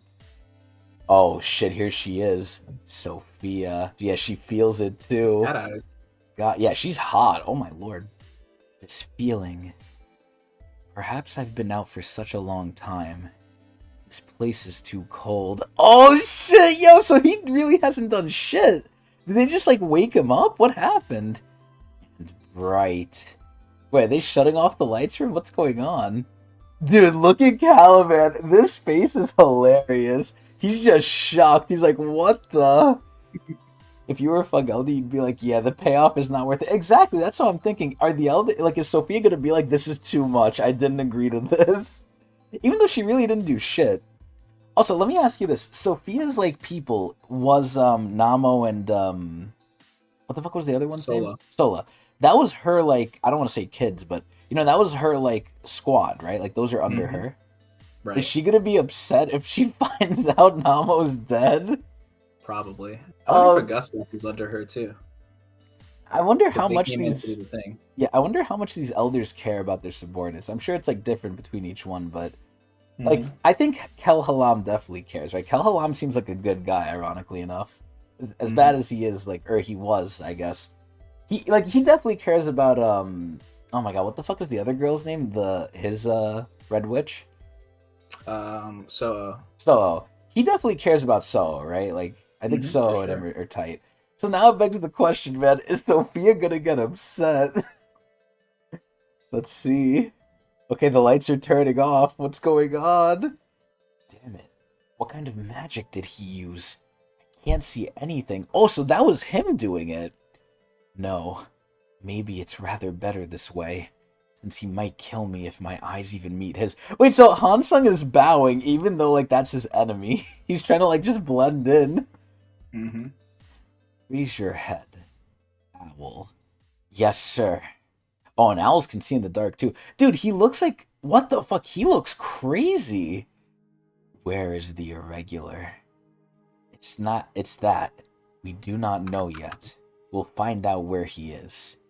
He went to the third defensive wall. Oh shit, Lybrick's speaking up! He should be in the teleport ship at the third defensive wall. He's meeting Princess Mashini there. I see. Then, bring him. I'm not interested in the other creatures. Damn, so he's kind of giving me Gustang vibes here. He's kind of like, no one else is even worth his time. You know what I'm thinking, Adrian? I think these family heads might honestly be bored. Like, they've lived for so long with no worry, and things have, like, I guess for the most part been peaceful to them. Like, this guy seems like he's just lazy because his life is just nothing. Like, he has no joy in it. He's doing nothing. There's no sense of urgency. Yeah. Like, he doesn't care because he's just, like, this is his life for how fucking many millennia. He just sits there and nothing's a problem for him. One bit about Tramray, you remembered I rolled it on Mude and you asked me about it? Yeah, no, I didn't know. I didn't know who he was. Holy shit, look at him though. He doesn't give a shit. So bring the irregular, and you may kill the others. Damn! Yes, sir. Horse, you stay there. Or fuck, you stay here. I'll be going with Holland. Yes. Damn, so Owl can fucking tell him what's up. Dude, this horse guy is so weird. Holy shit. Oh god, this is not good. This is not good. No. Oh shit, look at him. How dare you raise your voice in his presence? Shut it. Oh, so Hansung is trying to, like, argue this shit. Oh, what the fuck is that? Are they hanging him? Perseus' special skill. Sea Horse's Reign. Oh my god. Ah, I can't breathe. Just say another word, and I'll be twisting your neck. Or, since our family leader ordered us to kill everyone, I might as well twist it now. Oh my god, you literally see the spit coming out of his shit. What the fuck? The fragment for the contract of immortality. Wait, what is he saying? Wait a minute, what? Even LaFave is confused, and it looks like he got Traumeray's attention. We can see the little lines here. That man told me to... Oh my god, look at his shit. What the hell? Stop, horse. Family leader, take that creature to the main ship.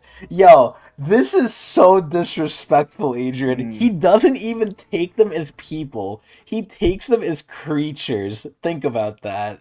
Yeah. What the fuck? You think Yasracha has interacted with Traumeray before or no? Surely. Because with the dad, right? With Yama's dad stuff? Right. Wow.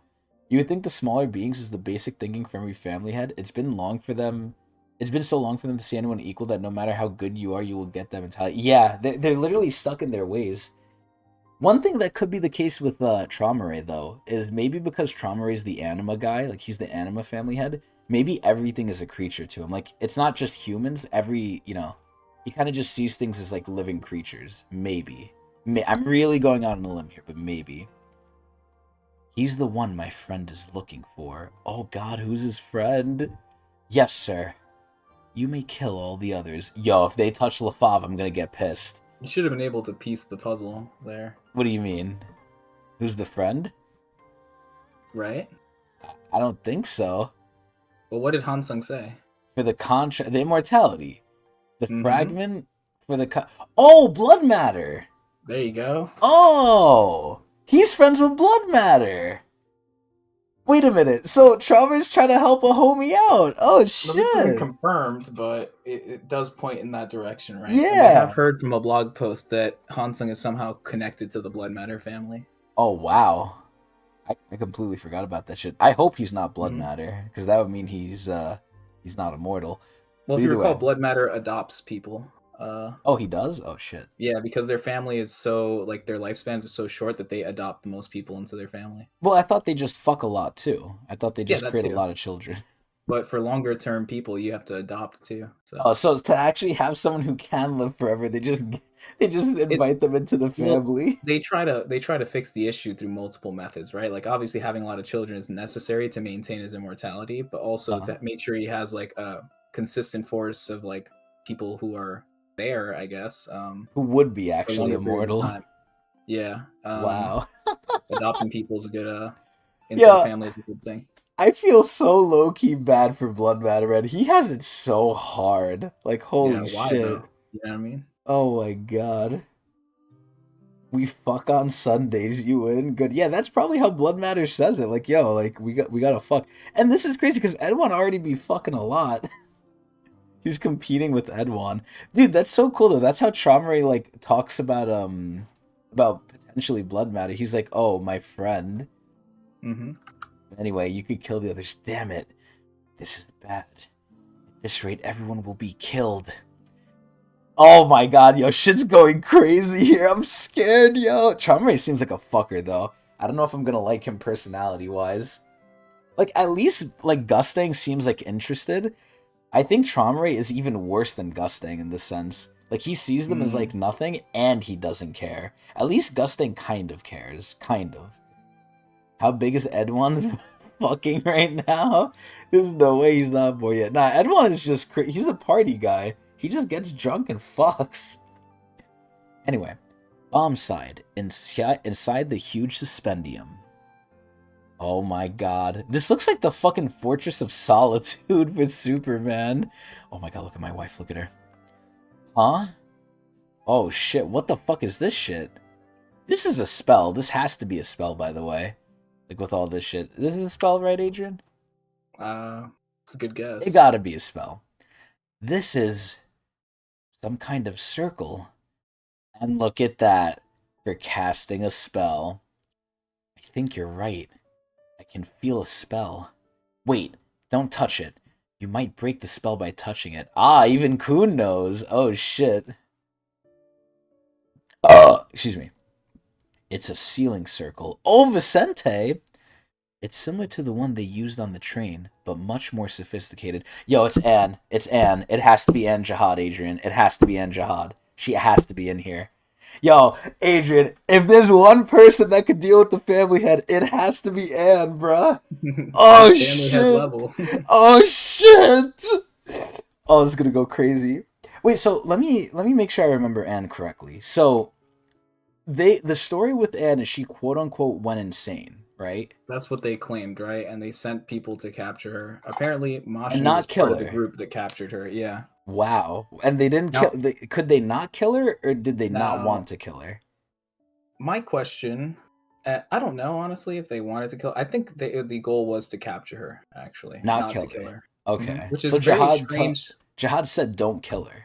which adds some question to whether or not she was actually crazy, right? Because what happened to Garam's sister, right? She She went was crazy. She killed. couldn't be captured. She was just killed, right? So why Yeah. Anne? If the same thing supposedly happened to Anne, She had then why didn't two. they just kill her? She had 2 month series. She did have two, but was she ever affected by the ghost of the 13 months, or did they just claim that she The did Ghost it of the because Goon. she had multiple 13 months? She was collecting them for some Okay. reason. She was winning the game. She was winning the game, and for some reason they turned The tables on it. Well, we the know tables on her. why. We know why, but Yeah, we know why. And what I'm trying to say is I'm calling foul play here. I so think you something think she happened. never even ignited them? She never I saw the don't think ghost. so. They just were That's what I scared she think. was getting them. Exactly. So The they tried to give game her a run. doesn't like speedrunners. Yeah. The Yeah. game is rigged. It can't be won at all. Yo, this Another thing I has want to to be Anne. mention, I'm thinking about Anne. Who She is said Anne the she's kiddo? essentially family, huh? Who's Anne the kiddo? Can't say if you don't Do we know. know? Do we know though? You could know, but I I don't could want know. to say it. I don't remember if they said it, but you know, you for sure know. Yeah. Okay, fuck. Oh God. Okay, so I won't guess because I think they said it, but it's been so long I don't remember. Mm-hmm. Only completable if time is above 150 years. Nah, it's not completable at all. This shit is completely rigged. But what were Yeah. you gonna say? So I was just thinking because they did send the princesses after, and I'm curious, were the princesses actually strong enough to take her, or did she willfully get subdued? Did Because she let's not submit? forget who is above Anne Jihad, the only family heads, And and Adori. Adori. Adori is the same Well, rank as her, Adori's so equal, Adori must yeah. have been there. I don't know. It just makes me wonder, like, There's and no way they could especially if take you her have someone down. exactly if you have someone the same rank as her, do you really think you'd be able to subdue her, or would you have to like go all out and kill her? Because to subdue someone means to overpower them significantly more than actually like killing Well, someone, right? if It's a it's lot easier to kill Adori, someone than it is to exactly, yeah, because you have to hold subdue back them. to subdue them, yeah. And Exactly. with Adori, I don't think you could, or with Anne, I don't think you should hold back because then you might get Yeah. fucked. But I think And the story maybe goes that the sisters took care of her. There weren't any family heads, or at least to my knowledge, family heads were not involved in her involved. capture. Okay. So I guess the main thing is maybe with enough high level princesses, maybe that's how they were able to do it with Adori as well. Because Dory versus Mm-hmm. her, I would agree with you. You know, she can't really subdue her unless she'd be really stronger than her. So it had Mm-hmm. to be like princesses just honestly ganging the fuck out of her. It had to be. Yeah. Well, that's where my question comes in because I'm thinking maybe she just gave up at some point. She just instead of like She maybe she didn't want submitted. to attack her own sisters or something like that. Yeah, She just submitted she and just took it. yeah, that's my Also, guess. Koku, I don't believe this to be true, right? Because I doubt there's traps that are that high enough to affect that. Because remember what they used against Jinsung, right? They used an anti-high ranker weapon, and Jinsung didn't even flinch at it. He didn't even get a scratch from it, right? And you know, Jihad's armor was Mm-hmm. bringing that shit out. It didn't do shit. And Jinsung is not near, I'm assuming, Anne level. It's not close, right? I Mm-hmm. doubt, unless like Gustang himself is making this shit, I doubt there's anything that could really like matter to her. That's just my opinion. Yeah. But either way, let's keep going. Let's see if all this Anne talk is even warranted. Looks like something important is here. Then, what Miss Mashini said is here. It's highly possible. Dude, I love Vicente. He's so calm. Like, imagine if this was white. If this was white, everyone would be looking over their shoulder like, oh my god, is he gonna kill us? What is he gonna do? Vicente is just so chill. I fucking Mm-hmm. love this guy, man.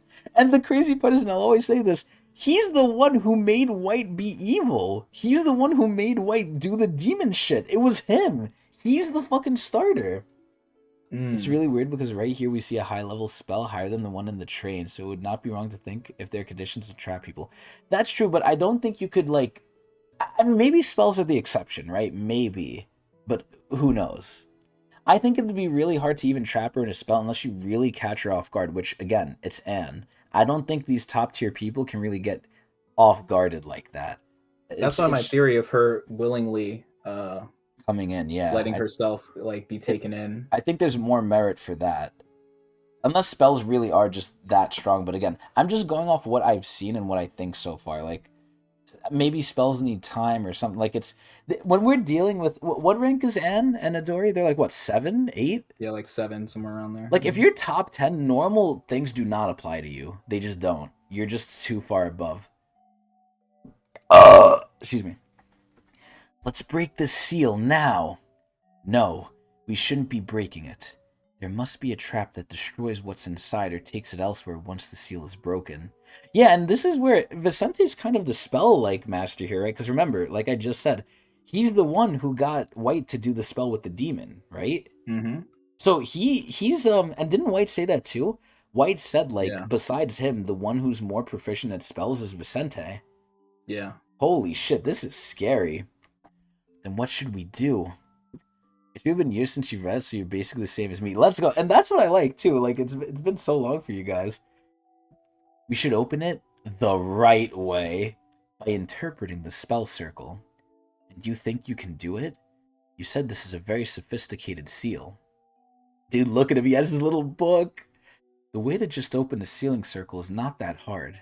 It's like putting a key into a lock. What's difficult is to find a key that fits into the sealing circle. But so luckily enough, we happen to have a master key here. Oh, and look who he's looking at, Adrian. Look at him. Mm-hmm. Can you stand at the center of the sealing circle? Like this? Right. You're not pulling some kind of stunt, are you? Like taking back the power away from him? Yeah, I was about to say, what if Vicente's trying to like kill Bomb here or something?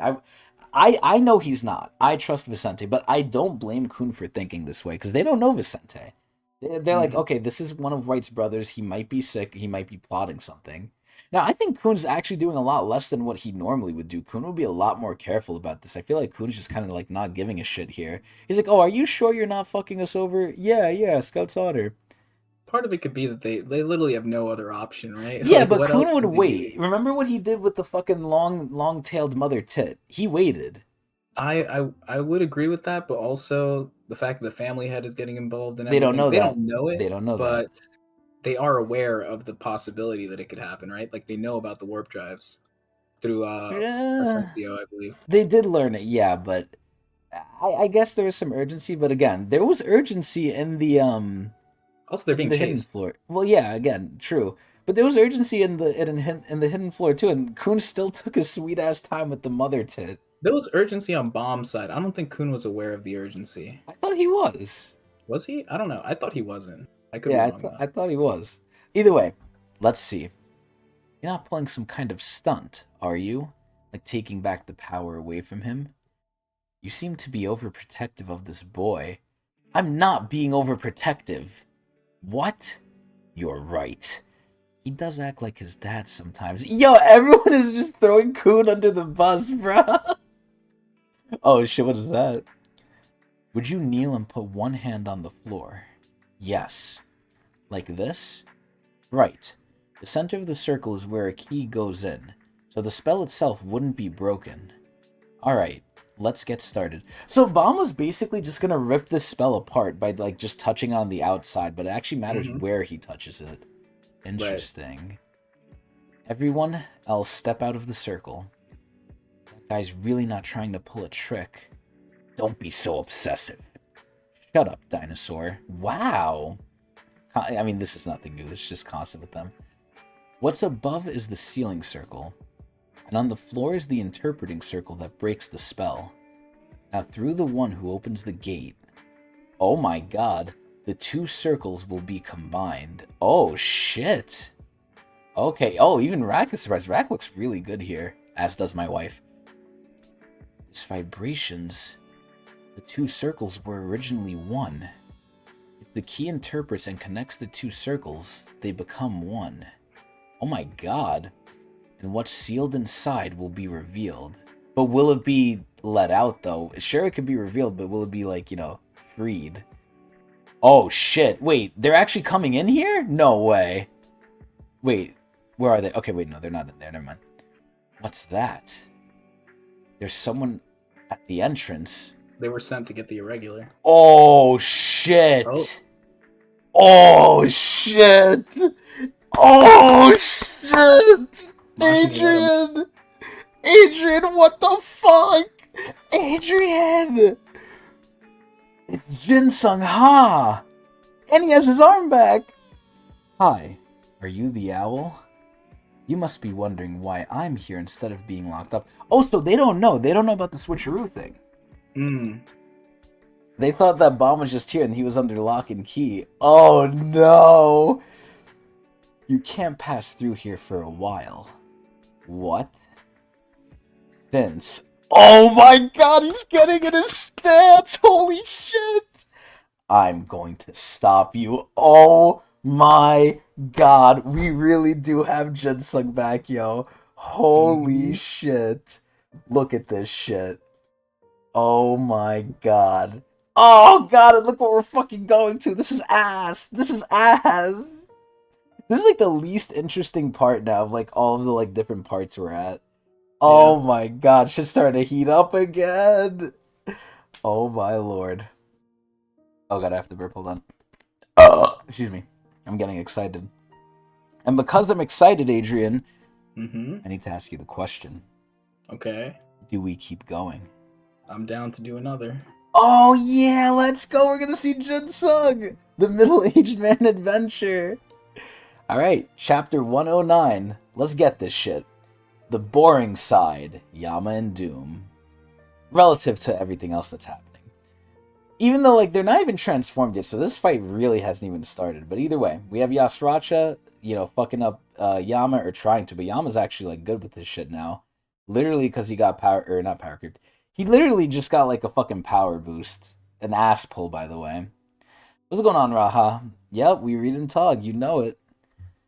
You two just know nothing. And this, again, aligns with what we say about Yasracha. I think he secretly cares for them.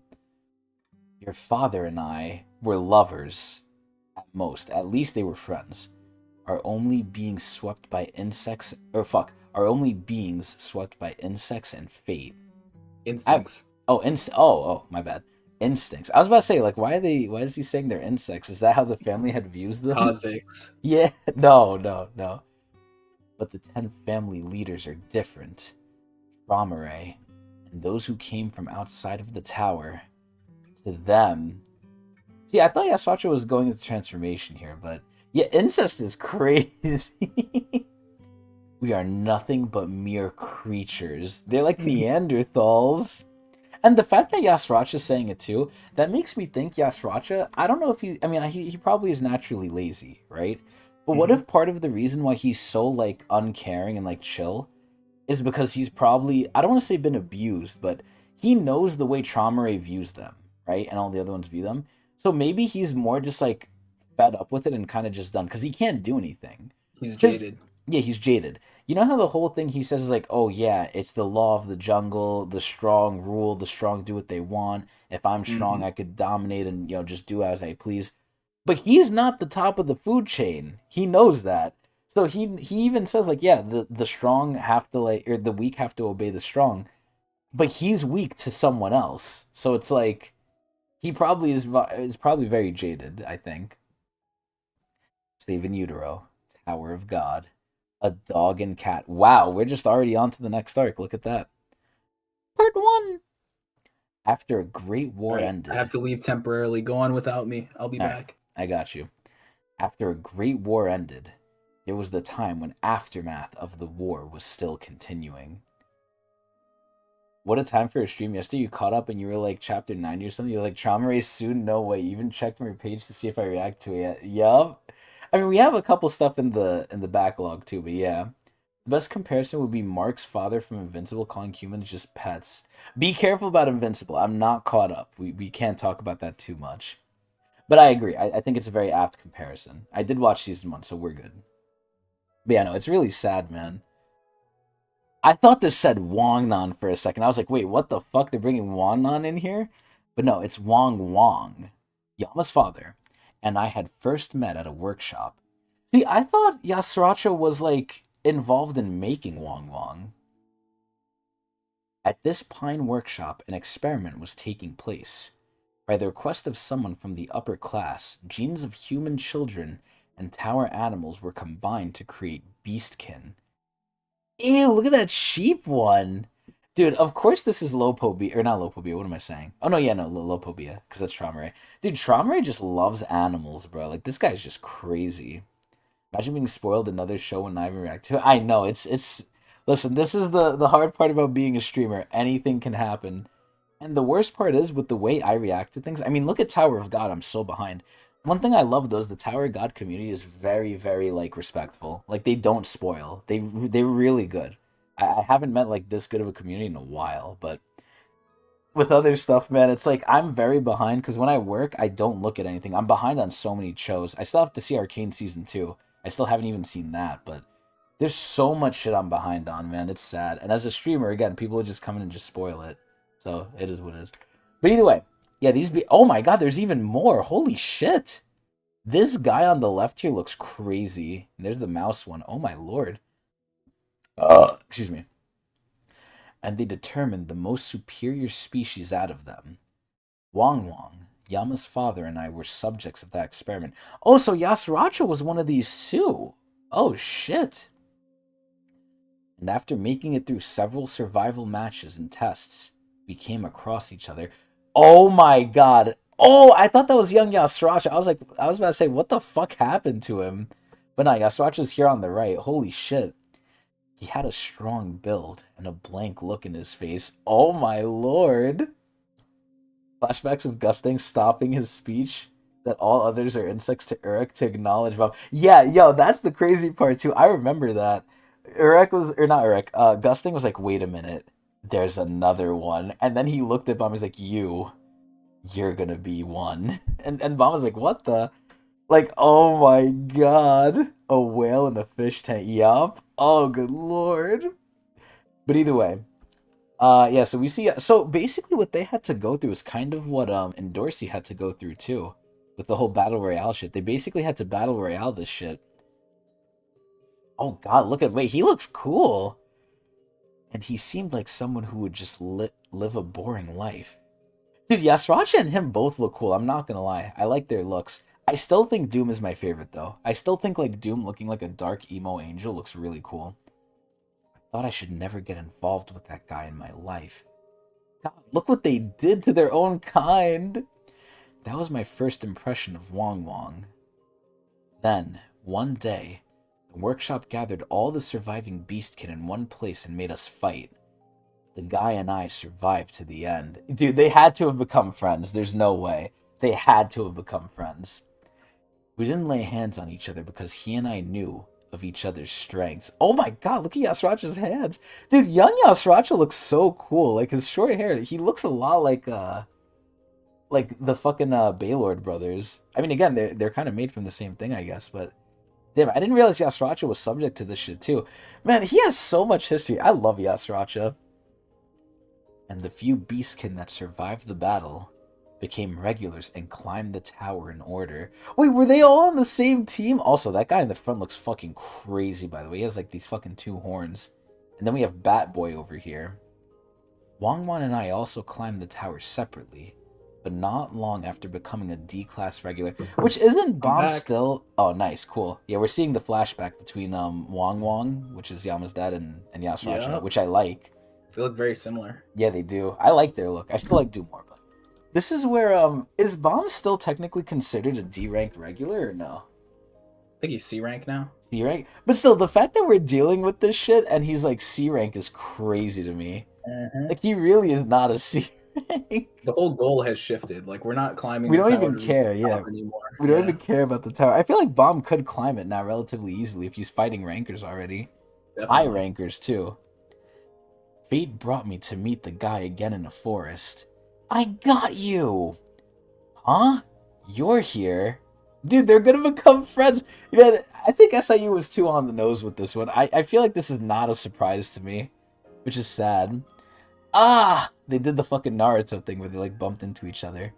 Now granted, Naruto, they kissed when they did this, but still. I didn't expect to run into you here. You managed to stay alive, huh? Have you met the other beastkin from the workshop? You're the only one from the Pine Workshop I've met so far. So, just to make sure, the Pine Workshop is one of the workshops, right? That's its name? Correct, yeah. Do you know the name of the workshop that Bomb and them went to? I don't know, actually. I'm sure they must have mentioned it at some point, but it's not hard, Pine, these though. Details. I don't think so, no. Okay. They're gonna become friends back to the present where the duo was nowhere to be seen. If your memory works. What do you mean the dude was nowhere to be seen? You mean Yama's dad? Well, either way. I mean, you know, he's fucking dead, but either way.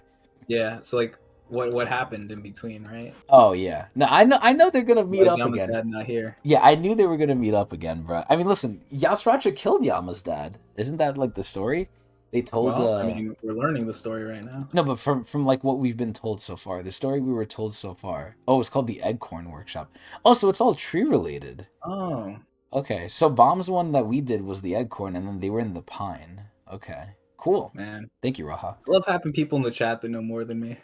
Yeah, what the fuck, you fucking shitty Feels good. guide. You fucking I'm shitty like ass. Evan. I'm like I was about to say, partially. you fucking dwarf. You fucking white dwarf trash. Yo, Red Witch supremacy. Red Witch supremacy. Anyway, so, yeah, no, I think according to what we're supposed to know, Yasracha went and killed him under the order of the, I think maybe of the family head or someone. I think he got framed, though. I think the thing is he got framed. They said that he betrayed the family or something But like he that, right? didn't. Because all the branch leaders, especially remember the eagle guy that they killed, they're like, you are betrayed the family, yada yada. Yeah, they're not looked on well. So like, what did they do? They don't even know. Something to do with their father. Yeah. Acorn is more connected to Fug. Pine seems to be on the family heads. I like that. That's cool. Dude, I like how the workshop is like another entity. They really need to do like more shit with the workshop, man. Yeah, they're kind of like a neutral force, really. Yeah, they're doing those shit because they were there before the family heads. Before like Yeah. Jihad ever came in. Acorn also did a lot of hidden and illegal shit. I mean, yeah, we have the monkey noises test, right? That was Right. that one I think. With the Mm-hmm. with Horyang and Kasano, yeah. Also, no, we're not gonna kill Adrian. He's all right. He's okay. Now, listen, if what's his face ever comes through, how am I forgetting it? Azul. Shout out to Azul, by the way. If Azul ever wants to step up and become my new guide, then Adrian might have some trouble. This is crazy. But we'll see. I cannot believe it. Listen. We don't want to say it in front of him, but we'll see. I know it would improve the quality, but come on, guys. I'm a person too. No, you're a creature. We're all I'm a creature creatures. I'm a ranker. I worked hard. Not compared to these gods. Anyway. Oh, what about your team? You haven't joined one yet? I've joined a few before, but I couldn't fit in. They noticed that I was different from them and seemed to avoid me. See, that's so fucked up. Bomb's team would never do that, man. Bomb's team is very accepting. I want to form my own group too, but it's not easy. When he steps down, can you kill the guy? Why do you want to kill Adrian? Listen, I ain't getting involved. I'm like Edwan. I'm staying out of it. I wish there was someone with the same conditions as me. Oh, wow. I wonder who that might be. Alright, good luck with that. I won't just attack you since we're from the same workshop. Yo, they're being such tsunderes, bro. We know they need each other here. Come on. Tell you one reason why you shouldn't kill Adrian. Adrian is knowledgeable. Listen, he is like Evan in the sense. A lot of people underestimate Evan, but look at that shit. He's a high ranker too. Isn't he higher ranked than Yuri? Yeah. Yeah, so don't be sleeping on Evan or don't be sleeping on Adrian either. Either way. Besides, I don't want to get hurt from fighting you. Huh? Oh, wait, is he following him? Wait, what's going on here? Why are you following me? I told you. I want to form a group with someone who has the same conditions as me. I noticed something only after leaving the workshop. But I think I got the genes of a pack animal, which finds comfort in a group. Oh my god. But everyone avoids me because I'm from the workshop. Oh, that's kind of sad, man. What the hell? What? So are you now suggesting to me? Yeah, I want to form a group with you. You're also from the workshop, so it should be okay. No, it's not okay. You know what's so funny? This is exactly like a cat and dog. Like, the dog wants to be social and the cat wants to be, like, left alone. Mm-hmm. Oh, boy. Don't worry. I've mastered laundry, cooking, and the administration while I was on my own. I'll take care of all the grunt work as we climb the tower. Damn, what the fuck? What? I even have the housekeeping, driving, and cooking certificates. What the hell? as well as the regular class survival certificate and driver's license. And since I sleep little, I can take guard of you while you're sleeping. Damn, so he's being a good, like, pet here. He's being a good dog. I can handle a 2 or 3 people's job just by myself. Anyway, I guarantee forming a group with me has a lot of perks. Yeah, he's really trying to sell this shit. He really is the best housewife here. He's quite aggressive. If you still don't want to, that's fine with me too. I like how, like, Wong Wong here said, like, oh yeah, it's because I'm like a pack animal. Like, he's trying to relate it back to his origins. Like, it's not even his fault, it's just how he is. Mm-hmm. Well, if I think about it, the guy's strong, and he doesn't seem like the type to backstab. And you know what's crazy? Just like a dog, and I'm not saying this to be, like, disrespectful, because, you know, people call people dogs like an insult, right? I think just like a dog, he's probably very loyal. They even said Yama, well, not even Yama, Doom said, like, he was extremely loyal, like, he would never betray the family head. Mm-hmm. But now that I see the family head, he probably should have fucking betrayed him. Chomri seems like a dickhead. Anyway. I guess it wouldn't be bad to have a servant. Oh, and that's how Yasracha sees it, even though this guy might be stronger than Yasracha too. There's Wang Wang's excitement, by the way. Yeah, he's wagging his tail. Wagging his tail He as can't he says hide it with it. a straight face. Yeah. Fine, suit yourself. Thanks, teammate. Don't call me teammate. Wong Wong was the type of animal I imagined him to be. Wong Wong did all the work for the team, although we were just a team of 2. Ranging from doing menial tasks to fighting in battles. Oh shit. And look at Yasracha, this fucking dickhead is just back there chilling. Since Wong Wong always led the way and took care of enemies, I didn't have to fight unless we faced a very strong opponent. So this fucker got off easy, man. But this is where I think it's gonna show that Yasracha does have like some respect, right? Because I think from everything we've seen, Yasracha definitely likes the dad. Like, I think he was forced to kill him. I don't think he wanted to. There's no way. When are we going to post the videos on YouTube? It's at a delay. It really depends, Raha. This is where, I think it's like a month behind, so it's a little bit behind. Because we do them, like, in stacks. We did episodes earlier in the past where we were able to, like, push out more in a week than just one. So that pushes, like, the other episodes back, so... We have a lot in the backlog, so to say. I think it's like a month out, though, so you might have to wait a while, unfortunately. Excuse me. I was an animal that enjoyed solitude. Yeah, fucking cat. But, well, the guy wasn't very chatty anyway. Yeah, he literally looks like stone-faced serious. Being with Wong Wong was convenient and quite satisfying. You're a very useful servant, Wong Wong. I'm your teammate. Fine. Then I'll consider you my servant and teammate. There's no such thing. So when I was getting used to being a team with him, I asked Wong Wong one day, dude, they're bonding! Adrian, I love this shit, yo. Yasracha's coming around, yo. This is cool. If we climb up and become rankers, it won't change the fact that we're subjects for the workshop experiment. They'll come for us someday. This is a funny question to ask someone like you, but...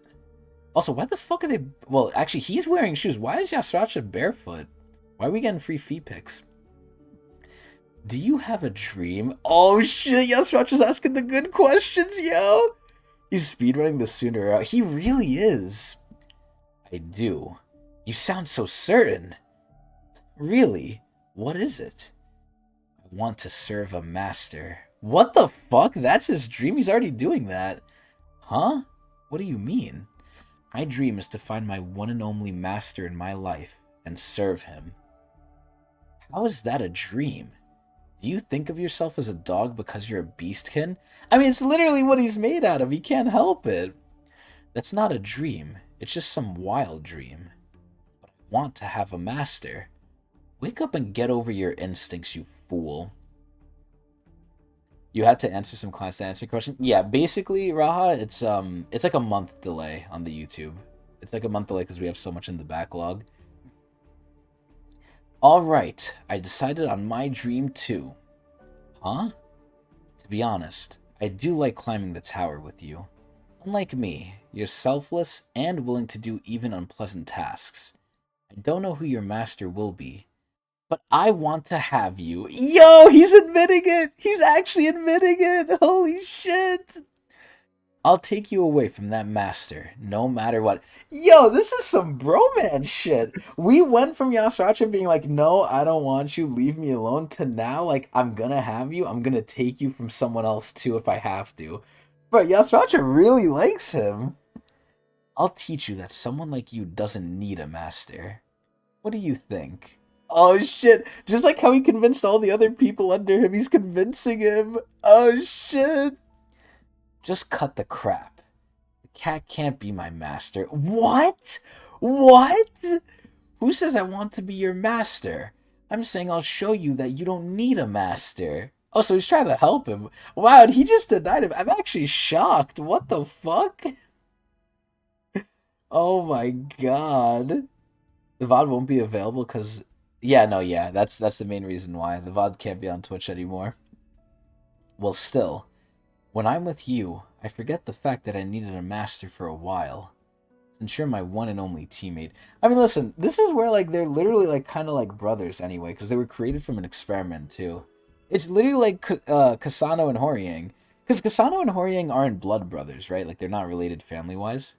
Mm-hmm. But they're kind of like, they treat each other as brothers, because they're so, like, related. And they're even more related anyway. Oh, shit. And look what Yasrach is doing. Hearing that from a dog doesn't make me very happy. It wasn't until much later that I realized that my set dream could never come true. Oh no. Hundreds of years later, we became A-class regulars, and the workshop called the two of us. Oh god, that guy looks weird. Dude, I like how Yasracha looks so casual, and then fucking, I was about to say Doom, because he really looks like Doom. Wong Wong looks like so, just like a bodybuilder almost. Huh? A master? Oh no. Oh damn, this guy looks crazy. Yes, the one who funded your research told me to bring you two to him once you became rankers, or once you become rankers. Contact me when you pass the rankers test. He will be your master. So I thought Wong Wong's master was the family head. I think. Well, I knew this would happen at some point, but I still didn't like it. Oh shit! He's crafty. He's a crafty one. I've been living freely all this time, but now they're telling me I have to have a master. I have a master. Yeah, and I told you this too. I said this before. Adrian, Yasracha doesn't like when he's not the top of the food chain, man. I'm telling you. Mm-hmm. Whereas Wong Won wasn't like me. Oh my god, he got happy. After hearing that he would have a master, he got so excited that he couldn't sleep for several days. That's insane. He's excited to be a slave. What?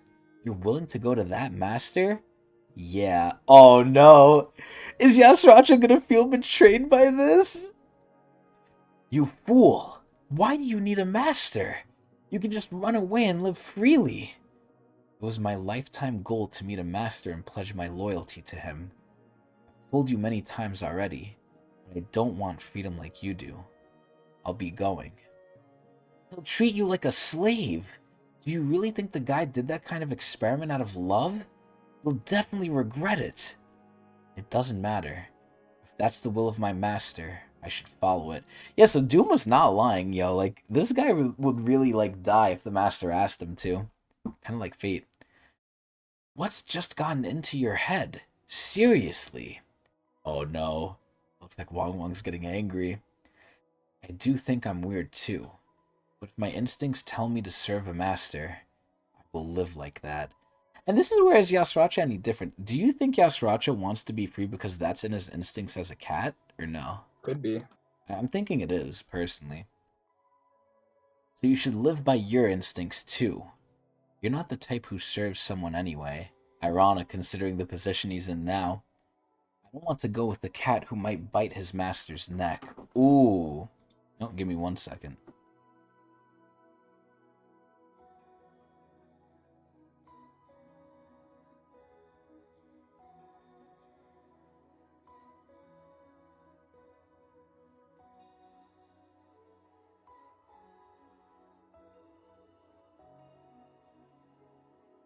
Okay, I'm back. Anyway, Wang Wang seems like the perfect slave for a master, someone who's happy to be a slave. I know, this is rare too. Listen, this is where the experiment kind of worked. They made the perfect slave. The slave who likes being a slave.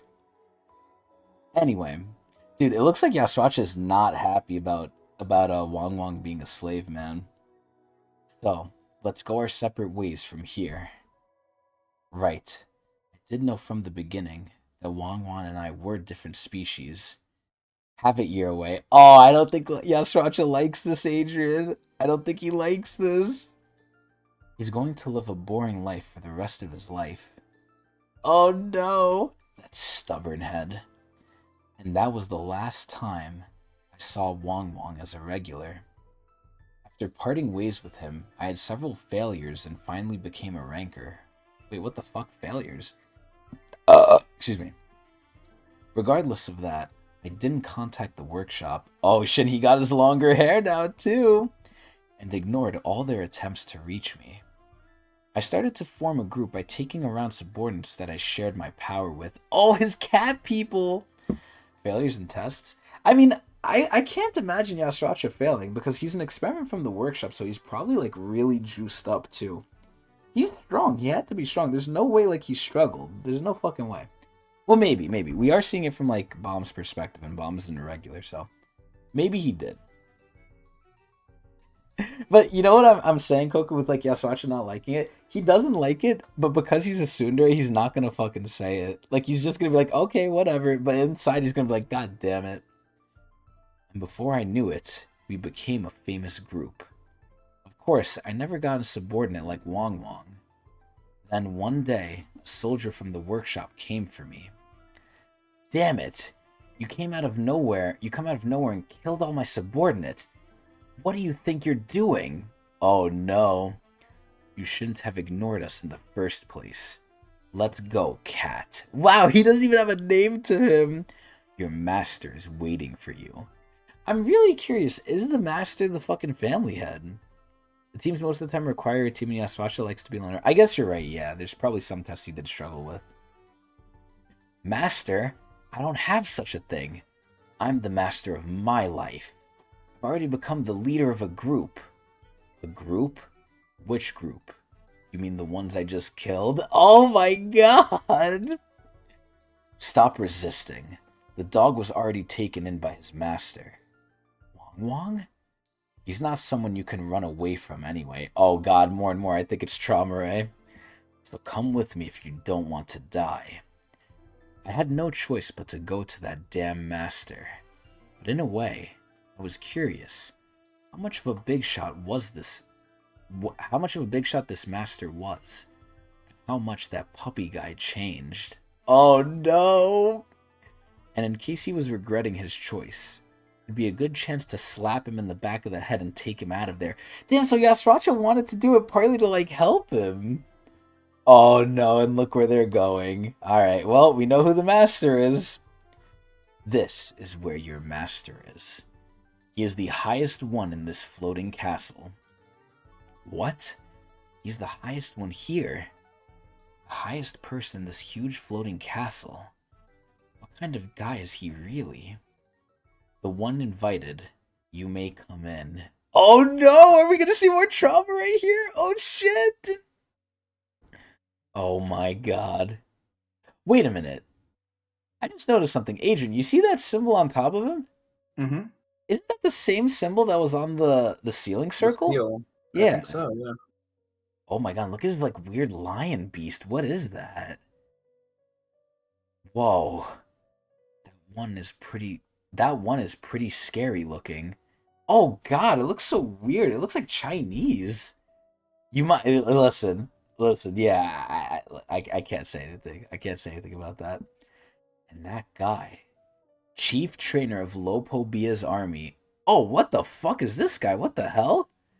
Lopobia Kirin. He looks like a fucking demon. He looks like he has Doom's wings too. Wow. I can feel that he's a big shot like no other I've met before. Is he that master guy? What is that thing? Yeah, what the fuck? The dog and his trainer will now enter. Oh no. Oh no, I hope this isn't Wong Wong.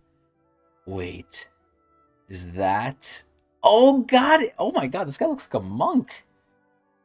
Oh shit, there he is! Wong Wong. He really doesn't look any different. Well, yeah, Sriracha like grew out his hair more. Wong Wong. What on earth is going on? What's that leash on your neck? See, I feel like that leash is so unnecessary. He would just like listen. Also, Johnny Sins is crazy. Honestly, I can see it A though. lot of Holy jobs. yeah. Oh no, look at Wong Wong. Why the heck are you there looking like that? Oh no, Yasracha's getting angry. Damn it. Who the hell is the guy? What kind of damn master is he? You're here. Oh shit. Everyone, bow your heads to the ground and listen. The leader of the Lopobia family is speaking.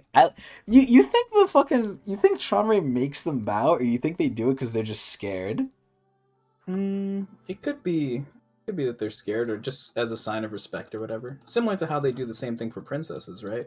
I guess, but like, has fucking do you think like Chomre enforces this? Because I feel like he just doesn't give a shit.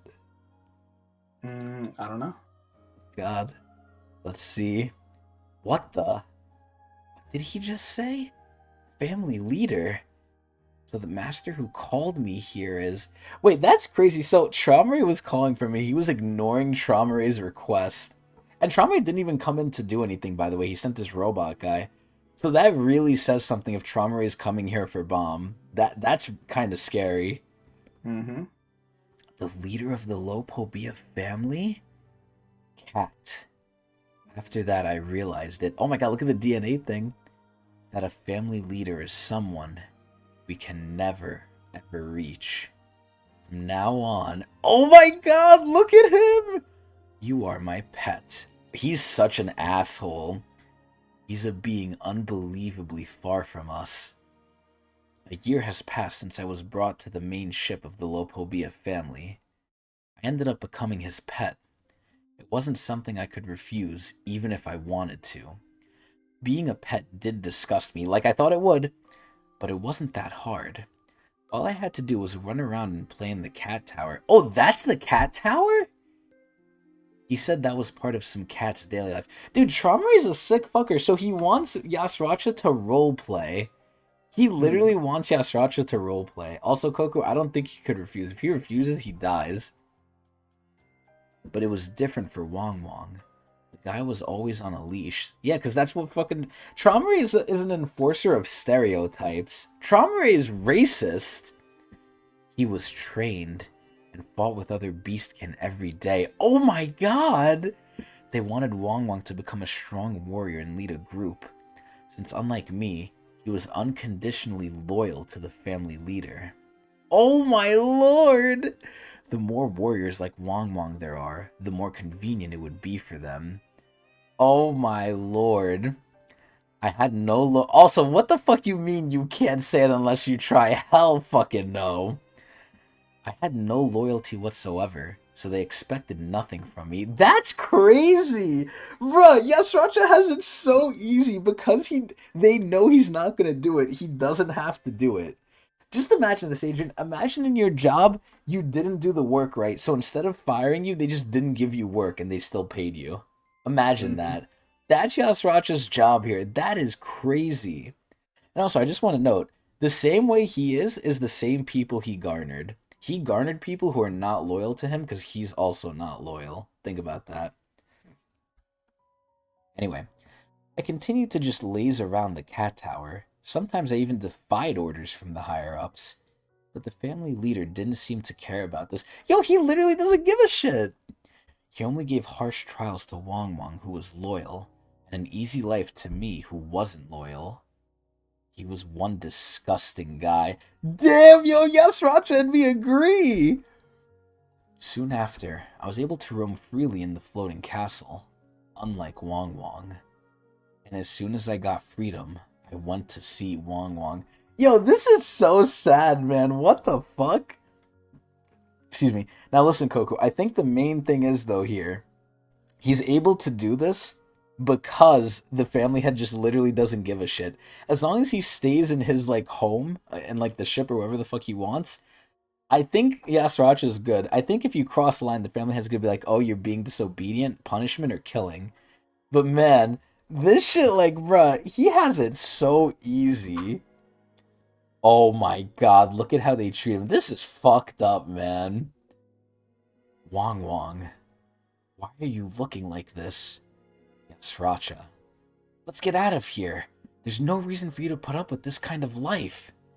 Let's run away, even if it means risking death. This is nowhere close to a decent life. Oh no, but Wong Wong probably likes it. Yasracha, I don't have much to complain about my life now. What? Serving my master and being loyal to him. I told you, that's the kind of life I want. Why did you come back to this place anyway? Dude, Yasracha looks disgusted. Yeah, I mean, putting him in a cage is confusing, but remember, Traumare likes the roleplay. He's literally doing what a dog should, how you should treat a dog. Put him in a cage, do this, do that. Cats can roam around, and it's even... You know what? Traumare probably lets Yasracha get away with it, because that's what a cat does anyway. Cats don't listen. Cats are disobedient. But dogs? No, no, no. Yeah, his cakes are crazy. Freedom is for someone like you. If you want to get out of here, go by yourself. And live freely, just like your instincts tell you. Wong Won has completely lost it. You know what I'm wondering now? What if Yasracha killed him to free him? Or maybe free his kids, because what if his kids were going to go through the same thing? Because think about it like this, Adrian. Mm-hmm. If Traumare said, okay, Wong Wong, I want your kids to be my slaves too, what is Wong Wong going to do?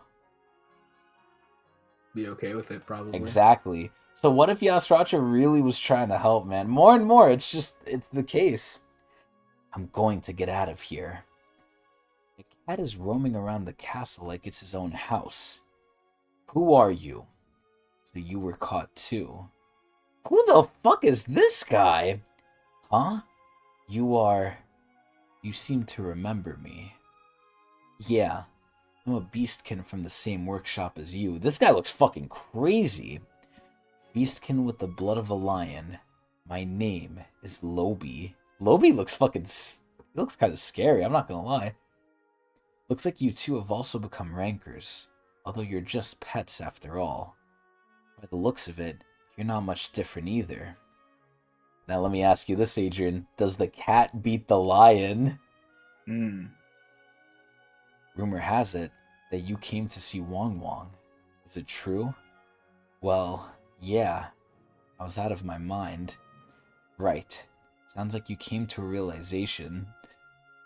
Yeah, he really looks like he's like on drugs or something. Give up. You won't be able to get him out of here. What? Did you know a few of the top trainers, including our family leader, can control us? Yeah, holy shit, he looks crazy. Human can control a human? Yeah. Don't just be ridiculous. How can a human control another human? I mean, they're not fully humans, but... Mind control was developed for people to control animals. Did you forget? We're half animal. Why do you think the family asked the workshop to do an experiment to create us? Those guys just want to create humans that they could control in the first place. Looks like you haven't been controlled yet, but I've experienced it. It was so humiliating. The blood of the lion, the king of the beasts, is running through my veins. But imagine how I felt when I lost my will at someone's command and was led around by the nose. Oh my god, I feel bad for Lobi. Oh god, he's getting pissed. I promised myself I would find a way to overcome that mind control.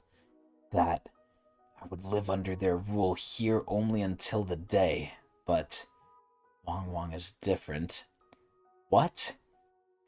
Top trainer's mind control doesn't work on him. What? That's why he's on a leash. I saw it with my own eyes. He's special. You know what's crazy too? Yeah, he doesn't even need the leash because he's loyal. Bruh. Surprisingly, he's being held by the family leader out of his own will. I don't understand that guy at all. So give up on saving him. He's different from us. Wait! Wong Wong is a special beastkin that can't be controlled? So maybe Yasracha wants his power for himself, because Yasracha doesn't like that he could be controlled. Mm-hmm. Hearing that, I decided to stay in the floating castle and look for a chance. After a long time, Wong Wong and I adjusted ourselves in different ways. He became a loyal dog, whereas I became a pet cat in the castle. I earned the family leader's trust and a high position, and started to get involved in making big decisions for the family. Oh, so he did the opposite. He went more in. 2 branches in our district have been invading each other's territory recently, and their conflict has escalated. Who the fuck is this? It started with a fight between the leaders of the 2 groups, high rankers Lidudu and Kukoko. Those names are so stupid. But their feelings have intensified so much that we cannot stop them anymore. We request the family to intervene and resolve this matter. Please.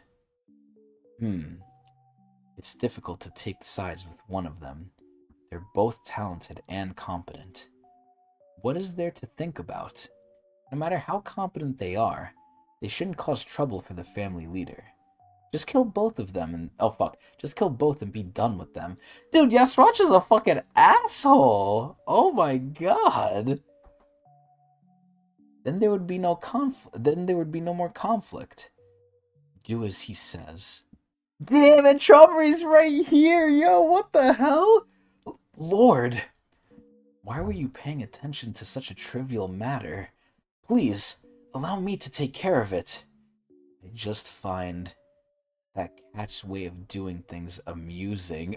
Bro, this guy is a fucking child, bruh. He does not give a shit. Also, what the fuck is that mask he's wearing? Also, I have a question, Adrian, about Trauma. Mm-hmm. Remember, like, they said... I forgot who it was. Was it Yiwa's family head who you said, like, could take out an entire floor? Like, with the life thing? It was Eurasia. Eurasia, okay. Do we know anything about, like a special feat that Trauma ever did, or no? You just figured it out. I think you walked across it a bit lightly. The fact that he could control humans? Yeah. But it's only if they're animals. It's a very scary prospect. Yeah, but that doesn't make it any less scary. But that's what Yama and them could do to their own people too. Or not Yama, sorry, Doom. That's what Doom could do too. Yeah. Like, at that point, are we scared of Doom? I mean, I guess a little bit, maybe, if he gets up a big army, but if he could only do it to animals or animal hybrids, it's like, that's the same as Doom. There's no difference. That's not scary, that's ass. Okay. Like, okay, we already have seen this. This is ass. There's more to him, of course, but I think that's a very scary. Yeah, but if it's only to a certain population, it doesn't matter unless the population is huge, which it might be at this point. I don't know. It doesn't look too huge. It's like it's the same thing as Doom. Doom literally has the same power. Mm-hmm. Anyway, did you hear that? That damn cat. The family leader wants both of them killed. The family leader could do anything, and he didn't care. Yeah, and he didn't care what I would just do. That is such a weird, like, phrasing. Holy shit. I'll go myself and carry out your order, Lord. Maybe we were a perfect combination. After I came, the family leader did everything without thinking much about it. Time continued to pass. Wong Wong used his power to increase the number of canines. He trained them into becoming a loyal army. They were very brave warriors and accomplished many jobs, but Wong Wong was still a slave on a leash. The branch leaders were all well aware that Wong Wong was a loyal dog. They were also worried about this being that they couldn't control gaining too much power. Which, again, they don't have to be worried about that at all. It's so ironic. They chose a woman for Wong Wong's first wife who would produce an heir, and a child was born from the emotionless act. Damn! So he did it? He fucked because he was told to. He didn't even want to fuck. This is crazy. So now you know what I'm questioning? Does he have any love for his children? Oh no, I'm scared. The child named Doom entered the training camp soon after his birth. Oh my god, look at baby Doom! The branch leaders then found a way to tame this boy who inherited Wong Wong's weakened blood. He would be the one to take over and rule the canines in the future. I knew the branch leaders would kick the two of us out of the family someday, but we now became strong too. I used my position to make many allies in the family. Our powers and force were stronger than most branches of Lopobia. Damn, so he's really the top of Lopobia then. Holy shit. Mm-hmm. Oh my god, look at his fucking look. I thought the time was coming soon. And after some time passed again, we started to fight in big wars. We got out of a small world and faced many strong opponents in the tower, which made us stronger. Middle zone. Oh god, look at this shit. What the fuck? Oh god, look at them. They're just going to war. Look at them. They're in like a volcano. What the? Adrian, who's that? Is that him? Whoa, is that the captain? Wait a minute. He's seeing him. Wait. So, who is Yasracha a part of? Is he a part of the Lopobias or Jihad's army? Yeah, Lopobia. But I guess he's also part of Jihad's army too, because as he was climbing up the ranks, it's like natural progression, I suppose. I think, but isn't he a corps commander? At that point, that's only Jihad's army. That's not Lopobia anymore. Yeah, that is Jihad's army, yeah. Oh, so he switched. As you know, Lopobia and Jihad are I mean, they're close, yeah, so it works out anyway. But even if they weren't close, if you're like, he's basically more Jihad than Lopobia. Like he doesn't. You could say that. Yeah. He doesn't have to listen to Lopobias unless Jihad tells him to. Right. Like Jihad could overrule the Lopobia command. Yeah. Exactly. Yeah. Is that a hologram for inspection? It's still my first time seeing it. So that person is... Oh, it's just a hologram? Wow. The king of the tower. Yo, Jihad spotted, yo! A rare Jihad image. I didn't really care about others, but the thought that he would be watching made my blood go wild. For the first time in a long time, I fought really hard as if to make an impression on him. Oh shit, and he transformed too! The more interesting question is, who the fuck is Jihad attacking? Probably some dissidents. Probably maybe like a Fug thing, or you know, I'm pretty sure there's no shortage of people who disagree with him. I don't think it's that hard to find people who like would be against him. Wow, Yasracha's going sicko mode on these people. Just how powerful is that being really? Is the king himself came with all these forces. Wait a minute. Yeah, wait, who are they going to fight here? Yo, Adrian, you think it's about to be Uruk, yo? No. You think it's about to be, oh god, what's his name? Enryu? No. Who could it be that they're sending all these people? Jihad loses to Enryu. What do you mean? Listen, we don't know that. Anyway, who are they going in for? Oh god, I wish I could see. Alright, it's volcano exploding. Ah! Who is this, Evankel? Who is this? Something's coming out! Huh? What's that? Oh, it's fucking, what is this guy's name? Lobi? Right, yeah. That's Lobi. John probably lose to Henry without question. Listen, I believe that too, but we never fully know. What the fuck is this thing? This thing doesn't even look like a fucking, like, human. It looks like a robot who's, like, naked. What's that gigantic thing? Ancient creature? Akranak? What the fuck? It was really alive. Oh, is that Owl? Yeah, that is. Oh, wow. One of the strongest ancient creatures that choose a slayer as a host. Wait, what? Wait, when they say ancient creatures, does that mean it's an ancient or no? I believe so, yeah. I would consider it an ancient, similar to Evankel. Evankel and Kalhalam's one. Yeah. Or wait. Ancient's a very broad term too. So like not all ancients are equal, right? So of course. This one might be different to the others. So it says that it took well, at least Owl here. Owl is saying like it chose a slayer as a host. So when they say slayer, that's Fug, right? I think so. I'm not 100% sure if that's the case, but I would go with that for now until further information. So is this more like Evankel, where it's like, because Evankel has the ancient in her, right? Right. It seems pretty common for ancients to choose a host. That seems like a normal thing they do. So is Kel Halam's one in him as well? Is he also a host?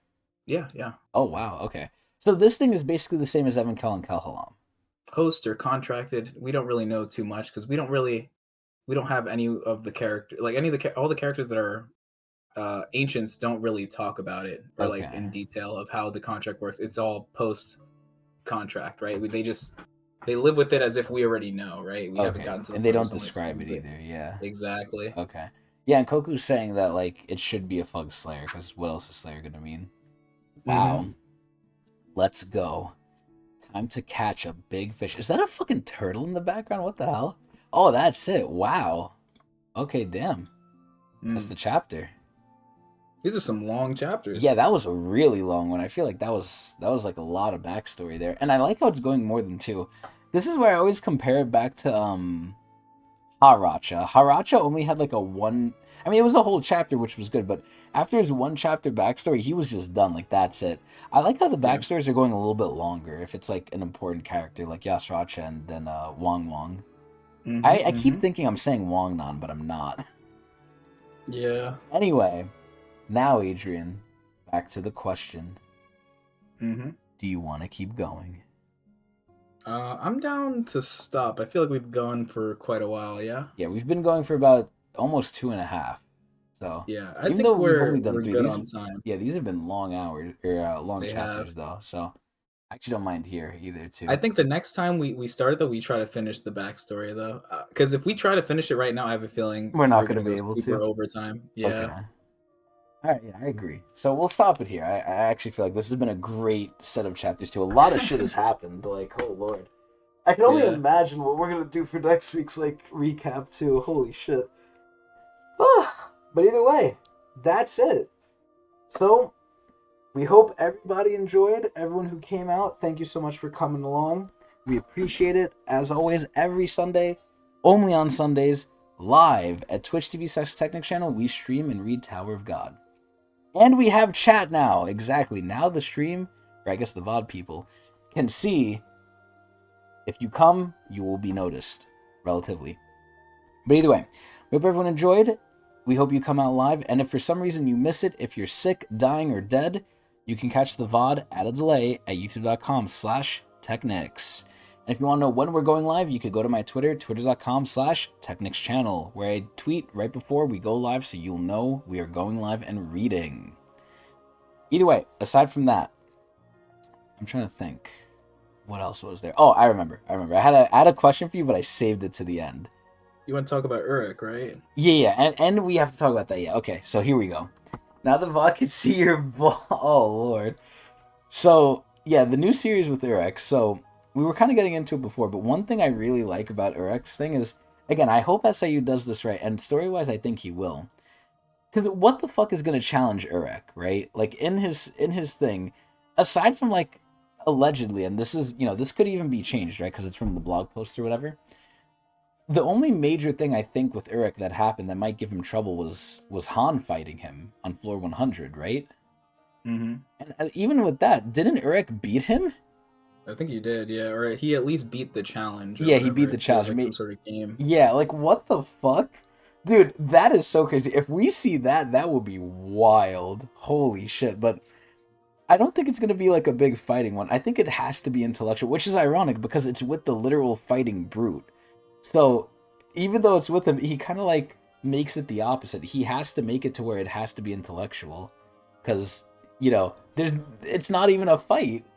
But I'm really curious, like, what they're going to do. And you said it comes out this Tuesday? Yeah, I believe so. Oh my god. I feel Uruk would not be interesting because not even OP characters can be boring. He just doesn't feel interesting enough for a whole spin-off. But listen, it's like Adrian said, whenever Uruk shows up, we don't really, like, it's not like he's the main thing. He's usually doing something for someone else. Like, we haven't seen him really, like, have his own way. Like, his personality, obviously we know it, but we haven't seen him get to shine yet. And I'm sure, like, in the story, SAU is going to give people, like, with Uruk, too. He's not going to be alone, just doing his thing. I'm sure he's going to have another cast with him. Story. Yeah, it could be that, too. Song. Yep. There's a couple of interesting moments we can look into, but other than that, it really needs to prove prove you wrong. Yeah, I mean, I don't know. I think Uruk could be interesting. I think it's definitely the people around him that I think might make it shine too. Especially Garam. I hope we see some Garam action too, man. Like how he met, Hmm. what he likes about her. Oh man, I'm just curious to see like the one thing I love, and you said it to yourself, Koku. I love OP characters. This is just where it's like, you know how Yasracha just wants to be free, Wong Wong just wants to be like have a master, and they don't get bored of these things, right? This is where I love seeing OP characters just be OP. I don't get bored of it. I just love seeing Uruk just smash people. The spinoff about the beginning of Woolhike Song, that's where the cooking can begin. Yeah, maybe it's how Woolhike Song was formed. Maybe we'll see like the leader. Because as far as we know, right, we don't know who the leader is of Woolhike Song, right, Adrian, or no? We know his name, but we don't know what he looks like or anything. Yeah, so we might see that then in the story. Now the main Hmm. thing is, and this is kind of the sad part, I'm not gonna be reading the story until maybe we finish season 3 to go chronologically because I don't want to get spoiled or know something I'm not supposed to, and I don't know if I can juggle 2 series while I'm employed at least. So sadly, it's something that we're not gonna get to anytime soon. But I have Adrian here, and Adrian's gonna read it, so he'll tell me how it is generally. So it's pretty cool. Excuse me, but either way. Anything else you want to mention about the Urek stuff, Adrian, or no? Not that I can think of. I'm excited to read it though. It has a lot of promise, and I want to see new characters, maybe characters that we know, and just further the lore, right? Because there was a lot of that stuff in SIU's post that is lore, but it's not in the thing yet. Oh, I have to. Yeah, I got you. The tower's calling me again. Okay. Okay, I'll let you wrap it up. All right, cool. So yeah, that's pretty much gonna be it from us. I was gonna ask Adrian this question, but can you please kill the guide? No, you cannot kill the guide. Not yet. Not yet, at least. This is where, again, if another guide comes up and he loses his job, then I might look the other way, but we'll see. We'll see. But main thing I was going to ask the question to Adrian, and I guess I'll answer it myself just because he's not here, is who would he... Ah, man, this would have been such a good question. But, if he had to be forced to marry Mashni, would he be scared? Can you kill him when we catch up? No, no, no. Because when we catch up, there's still going to be stuff coming out afterwards, so I'm still going to need him. For the most part. Adrian brings a different perspective, and I really like doing stuff with Adrian. Just for a little lore between the guide and the traveler up the tower. Not to be confused with the shithead traveler that's actually in the story. Me and Adrian go back till middle school. Like, I've known Adrian over 10 plus years, so this is where I do have an investment in him. Me and Adrian are kind of like Wong Wong and fucking Yasracha, pretty much. But yeah. Either way, I was gonna ask the question, Adrian. Would he be scared marrying Mashini, and would he be scared marrying Yuri? Obviously, I think he would choose Yuri. I kind of made it biased, but overall, I don't know if I'd be scared marrying Mashini, man. If I was like forced to, I think I would kind of like it, but I'd be scared she might backstab me. But that's just me. But either way, we'll end it off here. We hope everyone enjoyed. We hope to see you next time on the next episode of Tower God Z. This was a long one. I hope everyone enjoyed, and hopefully we can do this again.